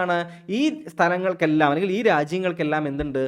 കോമൺ ആയിട്ടുള്ള ചില എന്തുണ്ട്, ഒരു ഹിസ്റ്ററി ഉണ്ട് അല്ലേ. അതായത് ഇന്ത്യയിൽ ബ്രിട്ടീഷുകാരുടെ ഭരണം കൊണ്ടുണ്ടായ പല പ്രശ്നങ്ങളും എന്തുണ്ടാകാം, ഈ രാജ്യങ്ങളിൽ ഉണ്ടാകാം. അപ്പോൾ ഇത്തരം പ്രശ്നങ്ങളെ ഒരുമിച്ച് ടാക്കിൾ ചെയ്യാൻ വേണ്ടി എന്ത് ചെയ്യാം, നമുക്ക് ശ്രമിക്കാനായിട്ട് സാധിക്കും. ഈ രാജ്യങ്ങളിലൊക്കെ മോസ്റ്റ്ലി എന്താണ്, പാർലമെന്ററി ഫോം ഓഫ് ഗവൺമെന്റ് ആണ്. കാരണം ബ്രിട്ടനിൽ നിന്നല്ലേ നമുക്ക് പാർലമെന്ററി ഫോം ഓഫ് ഗവൺമെന്റ് കിട്ടിയത്. അപ്പോൾ ഈ രാജ്യങ്ങളിലും പാർലമെന്ററി ഫോം ഓഫ് ഗവൺമെന്റ് ആകാനുള്ള സാധ്യതകളില്ലേ. അപ്പോൾ ഇത്തരത്തിൽ കോമൺ ആയിട്ടുള്ള പല ഭരണപരമായിട്ട് നോക്കുകയാണെങ്കിൽ, സോഷ്യലായിട്ട് നമ്മൾ നോക്കുകയാണെങ്കിൽ, എക്കണോമിക്കലായിട്ടുള്ള കാര്യങ്ങൾ നോക്കുകയാണെങ്കിലൊക്കെ എന്ത് ചെയ്യും, നമുക്ക് കമ്പയറബിൾ ആയിട്ടുള്ള പല സിറ്റുവേഷൻസും ഇത്തരത്തിലുള്ള രാജ്യങ്ങളിൽ കാണാം. അതുകൊണ്ട് തന്നെ ഈ രാജ്യങ്ങളുമായിട്ട് ചേർന്ന് പ്രവർത്തിക്കാൻ നമുക്ക് എന്ത് ചെയ്യും, സാധ്യതയുണ്ട് എന്ന് കണ്ടിട്ട് നമ്മൾ കോമൺവെൽത്തിൽ അംഗമാവുകയാണ്. അതിനൊപ്പം വളരെ കൃത്യമായിട്ട് പറയുന്നുണ്ട്, എന്താണ്, കോമൺവെൽത്തിൽ അംഗമായി എന്നത് ഇന്ത്യയുടെ സോവറിനിറ്റിയെ, തീരുമാനങ്ങളെ ഒന്നും എന്ത് ചെയ്യില്ല, ഒരു തരത്തിലും ബാധിക്കില്ല എന്ന് ക്ലിയർ കട്ടായിട്ട് എന്ത് ചെയ്യുന്നുണ്ട്, നമ്മൾ ഉറപ്പ് വരുത്തുന്നുമുണ്ട്. അതുപോലെ തന്നെയാണ് ഇത് യുണൈറ്റഡ് നേഷൻസ് ഓർഗനൈസേഷൻസിൽ നമ്മൾ UN അംഗമാണ് എന്നത് എന്തല്ല, ഏതെങ്കിലും ഒരു തരത്തിൽ നമ്മളുടെ സോവറിനിറ്റിയും നമ്മളുടെ പരമാധികാരം നമ്മൾ അടിയറ വയ്ക്കുമെന്നത് അതുകൊണ്ട് അർത്ഥമാക്കുന്നില്ല. സോ സോവറിനിറ്റി, പരമാധികാരം എന്ന വാക്കുമായി ബന്ധപ്പെട്ടിട്ട് ഈ രണ്ട് കാര്യങ്ങൾ എന്ത് ചെയ്യുക, ഓർത്തിരിക്കുക. ഇനി മൂന്നാമത്തെ അല്ലെങ്കിൽ അടുത്ത വാക്ക് ഏതാണ്, സോഷ്യലിസം അല്ലെ. സോഷ്യലിസ്റ്റ് എന്ന് പറയുന്ന വാക്ക്, ഇതും നമ്മളുടെ സെക്യുലർ എന്ന് പറയുന്ന വാക്ക് ഉൾപ്പെടുത്തിയ 42ാമത് ഭരണഘടനാ ഭേദഗതിയിലൂടെ 1976 എന്ത് ചെയ്യുന്നത്, ഉൾപ്പെടുത്തുന്നത്. നമുക്ക് സ്വാതന്ത്ര്യം കിട്ടിയ ശേഷം നിങ്ങൾക്കറിയാം അല്ലേ, ഇപ്പോൾ സുഭാഷ് ചന്ദ്രബോസ്, നെഹ്റു തുടങ്ങിയ ഇന്ത്യൻ സ്വാതന്ത്ര്യ സമരം കൊടുമ്പിരി കൊണ്ടിരിക്കുന്നതായിരുന്ന സമയത്തുള്ള ഒരു യങ്സ്റ്റേഴ്സിൻ്റെ ഒരു കടന്നുവരവ് 1920കളുടെ അവസാനത്തോടുകൂടി നമുക്ക് കാണാൻ സാധിക്കും. അതിനുശേഷം 30കളിൽ എന്താണ്, ബോസും നെഹ്റു ഒക്കെ വളരെ ശക്തമായിട്ട് എന്തായി മാറുന്നുണ്ട്, ഒരു സോഷ്യലിസ്റ്റ് ചിന്താഗതി കോൺഗ്രസിൻ്റെ ഉള്ളിലേക്ക് അവർ ഇംബൈബ് ചെയ്യുന്നുണ്ട് അല്ലേ. അപ്പോൾ ഈ രണ്ട് പേരും കാരണം എന്ത് ചെയ്യുന്നുണ്ട്, കോൺഗ്രസിൻ്റെ ചിന്താഗതിയുടെ ഉള്ളിലേക്ക് സോഷ്യലിസ്റ്റ് ആശയങ്ങൾ വളരെ ശക്തമായിട്ട് കടന്നു വരുന്നുണ്ട്. മനസ്സിലാവുന്നുണ്ടോ? സ്വാതന്ത്ര്യത്തിന് ശേഷം അവധി സെഷൻ 1955 ഇന്ത്യ എന്ത് ചെയ്യണം, ഒരു സോഷ്യലിസ്റ്റ് ലൈനിൽ എന്ത് ചെയ്യണം, ഇന്ത്യയുടെ സാമ്പത്തിക സാമൂഹിക പുരോഗതി നമ്മൾ പ്ലാൻ ചെയ്യണമെന്ന് അവധി സെഷൻ ഓഫ് 1955 എന്ത് ചെയ്യുന്നുണ്ട്, വ്യക്തമായിട്ട് ഒരു പ്രമേയം പാസ്സാക്കുന്നുണ്ട്. മനസ്സിലാവുന്നുണ്ടോ? ഇനി നമ്മൾ ഏത് തരത്തിലുള്ള സോഷ്യലിസമാണ് എടുത്തത്, സോഷ്യലിസത്തിന്റെ മലയാളം ഏത് രീതിയിൽ നമുക്ക് പറയാം, സ്ഥിതി സമത്വം. എന്താണ് സ്ഥിതി സമത്വം? എന്താണ് സ്ഥിതി സമത്വം എന്ന് വെച്ച് കഴിഞ്ഞാൽ, ഈ രണ്ട് വാക്കുകൾ മുറിച്ചാൽ നമുക്ക് എങ്ങനെയാണ് സമത്വമാകണം, എവിടെ, അവിടെയുള്ള ഒരു സിറ്റുവേഷൻ എന്ന് പറയുന്നത് അല്ലേ.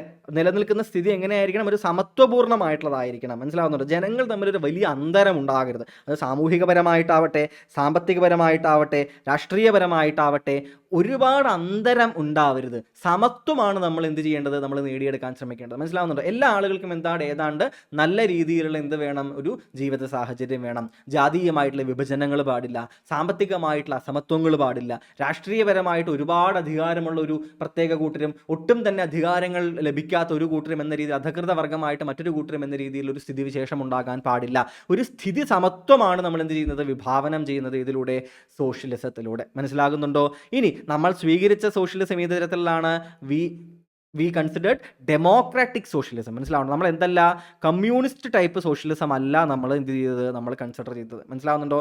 കമ്മ്യൂണിസ്റ്റ് ടൈപ്പ് സോഷ്യലിസം എവിടെയാണ്, ചൈനയിൽ നമുക്കൊരു ഉദാഹരണമാണ് അല്ലേ. അതുപോലെ തന്നെ സോവിയറ്റ് യൂണിയനിൽ ഉണ്ടായിരുന്നു അല്ലേ. നമ്മളിവിടെ ജനാധിപത്യ സ്ഥിതി സമത്വമാണ് നമ്മൾ എന്ത് ചെയ്തത്, നമ്മൾ സ്വീകരിച്ചത് എന്ന കാര്യം എന്ത് ചെയ്യുക, ഇതിനോട് ചേർത്ത് ഓർത്തിരിക്കുക. സോ ചോദ്യം വരാം, നമ്മൾ ഏത് രീതിയിലുള്ള സോഷ്യലിസമാണ് സ്വീകരിച്ചത്, ഡെമോക്രാറ്റിക് സോഷ്യലിസം.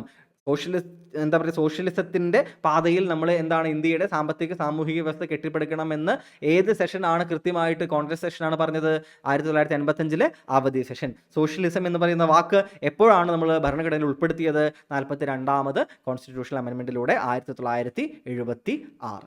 ഓക്കെ ആണല്ലോ. അപ്പോൾ ഒരിക്കലും വന്നിട്ടുള്ള UPSCക്ക് വന്നിട്ടുള്ള ഒരു ക്വസ്റ്റ്യൻ ആണ്, 1949 നവംബർ 26 പ്രിയാമ്പിള് ഇന്ത്യയെ എങ്ങനത്തെ ഒരു രാജ്യമായിട്ടാണ് വിഭാവനം ചെയ്തിരുന്നത് എന്നതാണ് ചോദ്യം ഉണ്ടായിരുന്നത്. അപ്പോൾ അതിൻ്റെ ഉത്തരം പലതായിട്ട് തന്നു അല്ലേ. എന്ത് ചെയ്തു, ഒരു പരമാധികാര, സോഷ്യലിസ്റ്റ്, സെക്യുലർ, ഡെമോക്രാറ്റിക്, റിപ്പബ്ലിക് എന്ന് വെച്ചിട്ട് എന്ത് ചെയ്തിട്ടുണ്ട്, ആദ്യത്തെ ആൻസർ വന്നിട്ടുണ്ട്. എല്ലാവരും അത് കയറിയിട്ട് എന്ത് ചെയ്യും, ടിക്ക് ചെയ്യും. പക്ഷേ ഓർക്കില്ല, സോഷ്യലിസം എന്ന് പറയുന്ന വാക്കും സെക്യുലർ എന്ന് പറയുന്ന വാക്കും എപ്പോൾ ഇല്ല, 1949 നവംബർ 26 ഇല്ല എന്ന കാര്യം പലരും എന്ത് ചെയ്യും, ആവേശത്തിൽ മറന്നുപോകും. അതുകൊണ്ട് ഇത്തരത്തിലൊരു ചോദ്യം വരുമ്പോൾ ഏത് സമയത്താണ് എന്ന് ചോദിച്ചിട്ടുണ്ടോ എന്ന് പ്രത്യേകം നോക്കണം.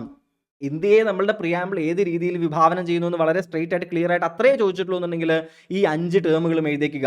Sovereign, socialist, secular, democratic, republic എന്ന് എഴുതിയേക്കുക.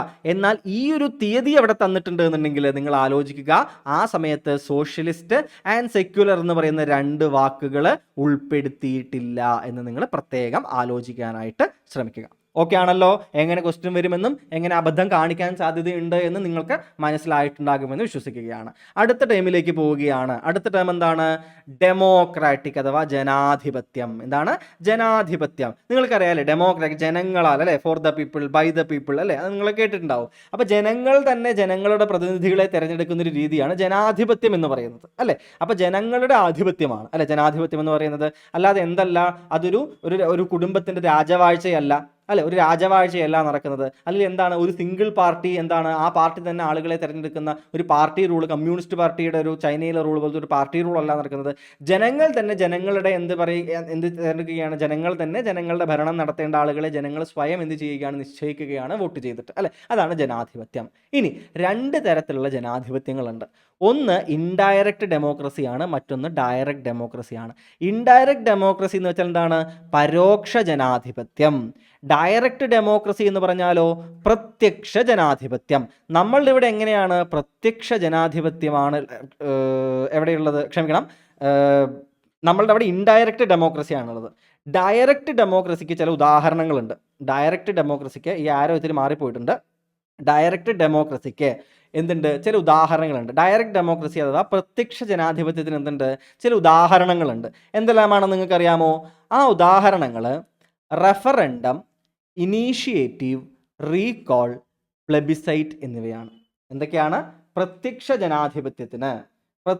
ജനാധിപത്യത്തിനുള്ള ഡയറക്റ്റ് ഡെമോക്രസിക്കുള്ള ചില ഉദാഹരണം. അതായത് എന്തുകൊണ്ട് അങ്ങനെ പറയുന്നത്? ഡെമോക്രസിയുടെ ഇൻഡയറക്റ്റും ഡയറക്റ്റും തമ്മിലുള്ള വ്യത്യാസം എന്താണെന്ന് കൂട്ടുകാർക്ക് മനസ്സിലായിട്ടുണ്ടായിരുന്നു. ഞാൻ നിങ്ങൾക്കത് ഓൾറെഡി ചിലപ്പോൾ ഐഡിയ ഉണ്ടാവും എന്ന് വെച്ചിട്ടാണ് ഡയറക്റ്റ് അതിലേക്ക് കടന്നത്. ഡയറക്റ്റ് ഡെമോക്രസി എന്ന് വെച്ച് കഴിഞ്ഞാൽ പീപ്പിൾ ഉണ്ടല്ലോ, ജനങ്ങൾക്ക് നേരിട്ട് എന്ത് ചെയ്യാം? ഭരണത്തിൽ അവർക്ക് ഹാൻഡിൽ ചെയ്യാൻ പറ്റും. മനസ്സിലാവുന്നുണ്ടോ? അതായത് ഇവർക്ക് നേരിട്ട് എന്താണ്, ഭരണത്തിലെ പല ക്രമങ്ങളിലും നേരിട്ട് അവർക്ക് ഇടപെടാനായിട്ട് സാധിക്കും. ഇൻഡയറക്റ്റ് ഡെമോക്രസി, പരോക്ഷമായിട്ടുള്ളത് എന്താണ്? പരോക്ഷമായിട്ടുള്ള ഡെമോക്രസി എന്ന് വെച്ച് കഴിഞ്ഞാൽ ജനങ്ങൾ തങ്ങളുടെ റെപ്രസെൻറ്റേറ്റീവുകളെ അയക്കും. ഈ റെപ്രസെൻറ്റേറ്റീവ്സ് ആണ് പിന്നീട് എല്ലാം ചെയ്യുക. ജനങ്ങൾക്ക് പിന്നീട് ഇതിനൊന്നും റോളില്ല. ഇവരെ ഇലക്ട് ചെയ്യുക എന്നതാണ് അവരുടെ ഏറ്റവും പ്രധാനപ്പെട്ട റോള്. പിന്നീട് റെപ്രസെൻറ്റേറ്റീവ്സ് ആയിരിക്കും ബാക്കിയെല്ലാം ചെയ്യുക. അതാണ് ഇൻഡയറക്റ്റ് ഡെമോക്രസി. അപ്പോൾ നമ്മൾ ഇൻഡയറക്റ്റ് ഡെമോക്രസിയാണ് ഭാരതത്തിലുള്ളത്, അല്ലേ? എന്നാൽ ഡയറക്റ്റ് ഡെമോക്രസി ഉള്ള ചില രാജ്യങ്ങളുണ്ട്. ഇപ്പോൾ സ്കാൻഡിനേവിയയിലേക്കുള്ള നോർഡിക് നേഷൻസിലൊക്കെ പല സ്ഥലങ്ങളിലേക്ക് നോക്കുകയാണെങ്കിൽ ഡയറക്റ്റ് ഡെമോക്രസി ഉള്ള പല ഇടങ്ങളും നിങ്ങൾക്ക് കാണാൻ സാധിക്കും. പണ്ട് നിങ്ങൾ ഏഥൻസിൽ, അത്തരം സ്ഥലങ്ങളിൽ, നമ്മൾ ജനാധിപത്യത്തിൻ്റെ കളിത്തൊട്ടിലായിട്ടുള്ള ഇടങ്ങളിലൊക്കെ നോക്കുകയാണെങ്കിൽ അവിടെ ഡയറക്റ്റ് ഡെമോക്രസി നിലവിലുണ്ടായിരുന്നു. ജനങ്ങൾ ഒന്നിച്ചൊരു സ്ഥലത്ത് സഭ കൂടുകയും അവർ നേരിട്ട് എന്ത് ചെയ്യുകയാണ്? കാര്യങ്ങൾ നിശ്ചയിക്കുകയും ചെയ്യും. ഇനി ഡയറക്റ്റ് ഡെമോക്രസി ഭാരതത്തിൽ എവിടെയും ഇല്ലേ എന്ന് ചോദിച്ചാൽ ഇല്ല എന്ന് പറയരുത്. കാരണം എന്താണ്? ഡയറക്റ്റ് ഡെമോക്രസി ഉള്ള ഒരു സ്ഥലമുണ്ട്. അതേതാണ്? നമ്മളുടെ ഗ്രാമസഭകളാണ്. പ്രത്യേകം ആലോചിക്കുക, പലപ്പോഴും ചോദ്യം വന്നിട്ടുള്ളൊരു കാര്യമാണ്. ഗ്രാമസഭകൾ എന്തിനുദാഹരണമാണ്? പ്രത്യക്ഷ ജനാധിപത്യത്തിന് വളരെ കൃത്യമായിട്ടുള്ളൊരു ഉദാഹരണമാണ് ഗ്രാമസഭകൾ. പലതവണയായിട്ട് ക്വസ്റ്റ്യൻസ് വന്നിട്ടുണ്ട്. ഗ്രാമസഭ ഒരു പ്രത്യക്ഷ ജനാധിപത്യത്തിന് ഉദാഹരണമാണ്. ഇനി ഈ ആരോ ഇവിടെ നിന്ന് അല്ലാട്ടോ എടുക്കേണ്ടത്, ഈ ആരോ ഇവിടെ നിന്ന് വന്നായിരുന്നു, ഒരു തെറ്റ് പറ്റിയതാണ്, ക്ഷമിക്കുക. അപ്പോൾ പ്രത്യക്ഷ ജനാധിപത്യത്തിൽ വളരെ ഫേമസ് ആയിട്ടുള്ള 4 തരത്തിലുള്ള പ്രത്യക്ഷ ജനാധിപത്യങ്ങളുടെ ഉദാഹരണങ്ങളുണ്ട്. അവ ഓരോന്നും നമുക്ക് എന്ത് ചെയ്യാം? നമുക്കൊന്ന് നോക്കാം, വളരെ വേഗത്തിൽ നോക്കാം. ഇന്നത്തെ ക്ലാസ് കുറച്ചൊന്ന് 1 മണിക്കൂറായിരിക്കും, ഇത്തിരി കൂടി നീളത്തുള്ള ക്ലാസ് ആയിരിക്കും. ബട്ട് ജസ്റ്റ് എന്ത് ചെയ്യുക, വളരെ ഇമ്പോർട്ടൻ്റ് ആയിട്ടുള്ള ടേമുകളാണ് നമ്മൾ ചർച്ച ചെയ്യുന്നത്. ആ ടേമുകൾ ഓരോന്നും എന്ത് ചെയ്യുക? കൃത്യമായിട്ട് നോട്ട് ഡൗൺ ചെയ്യാനായിട്ട് ശ്രമിക്കുക. ഒന്നാമത്തെ എന്താണ്? റെഫറൻഡം എന്നുള്ളതാണ് ഒന്നാമത്തെ കാര്യം.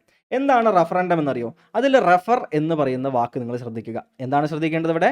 റെഫർ എന്ന് പറയുന്ന വാക്ക് ശ്രദ്ധിക്കുക. എന്താണ് റെഫറൻഡം എന്ന് വെച്ച് കഴിഞ്ഞാൽ, അതായത് ഈ റെഫറൻഡം എന്ന് പറയുന്ന പ്രൊസീജിയറിൽ നടക്കുന്നത് ഒരു ലെജിസ്ലേഷൻ. എന്താണ് ലെജിസ്ലേഷൻ? നിയമനിർമ്മാണം, അല്ലേ? അപ്പോൾ ഒരു പ്രപ്പോസ്ഡ് ലെജിസ്ലേഷൻ, എന്ത് ചെയ്തിട്ടുണ്ട്? ഒരു നിയമം നിർമ്മിക്കാനുള്ളൊരു കാര്യം എന്ത് ചെയ്യുന്നുണ്ട്? പ്രപ്പോസ് ചെയ്യപ്പെട്ടിട്ടുണ്ട്. മനസ്സിലാവുന്നുണ്ടോ? ഈ പ്രപ്പോസ്ഡ് ലെജിസ്ലേഷൻ എന്ത് ചെയ്യുകയാണ്? റെഫർ ചെയ്യപ്പെടുകയാണ് ജനങ്ങളിലേക്ക്. മനസ്സിലാവുന്നുണ്ടോ? ഇത് എന്ത് ചെയ്യുന്നു? ജനങ്ങളിലേക്ക് ഇത് റെഫർ ചെയ്യപ്പെടുന്നു. അതാണ് റെഫറൻഡം. ഈ റെഫർ ചെയ്ത ഈ ലെജിസ്ലേഷൻ്റെ മുകളിൽ എന്ത് ചെയ്യും? ജനങ്ങൾ വോട്ട് ചെയ്യും. ചിലർ ഇത് ഓക്കെ ആണ്, ഈ ലെജിസ്ലേഷൻ നിയമം നിർമ്മിക്കട്ടെ എന്ന് പറയും. ചിലർ ഈ നിയമം വേണ്ട എന്ന് പറയും. അതിൽ ഭൂരിപക്ഷം വോട്ട് കിട്ടുന്നതിനനുസരിച്ച് എന്ത് ചെയ്യും? ആ നിയമം പാസ്സാവാതിരിക്കുകയോ ചെയ്യാം. മനസ്സിലാവുന്നുണ്ടോ?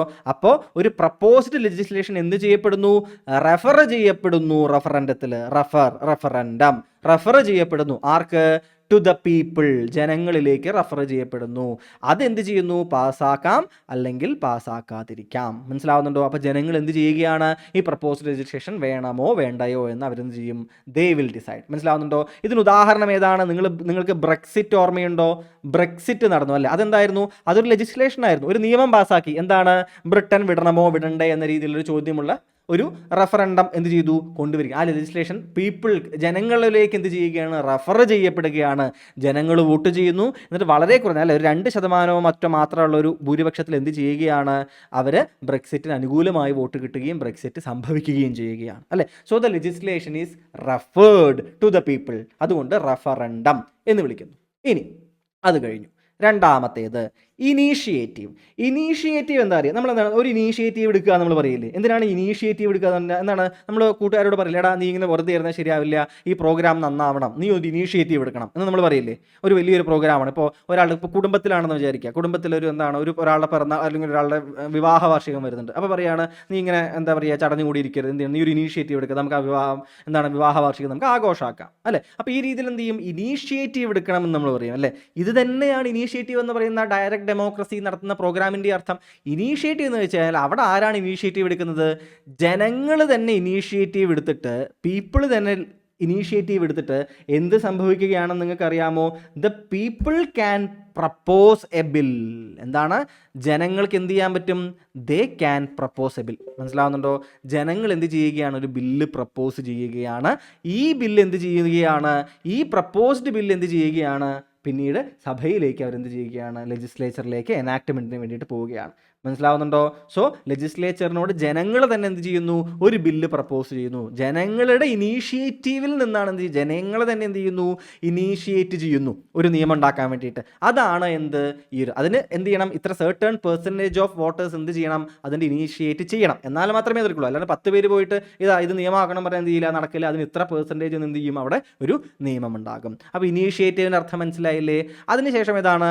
റീകോൾ ആണ് അടുത്തത്. ഏതാണ്? റീകോൾ. ഈ അടുത്തായിട്ട് നമ്മളുടെ രാജ്യത്ത് വളരെയധികം എന്താണ് ചർച്ച നടന്നിട്ടുള്ള ഒരു കാര്യമായിരുന്നു റീകോൾ എന്ന് പറയുന്ന പ്രോസസ്സ്. എന്താ റീകോൾ ചെയ്യുക എന്ന് വെച്ചാൽ ആ വാക്കിൻ്റെ അർത്ഥം തന്നെയാണ്. എന്താണ്? By recall the method of recall means that the voters can remove a representative. മനസ്സിലാവുന്നുണ്ടോ? അല്ലെങ്കിൽ എന്താണ്? ഒരു ഓഫീസർ. മനസ്സിലാവുന്നുണ്ടോ?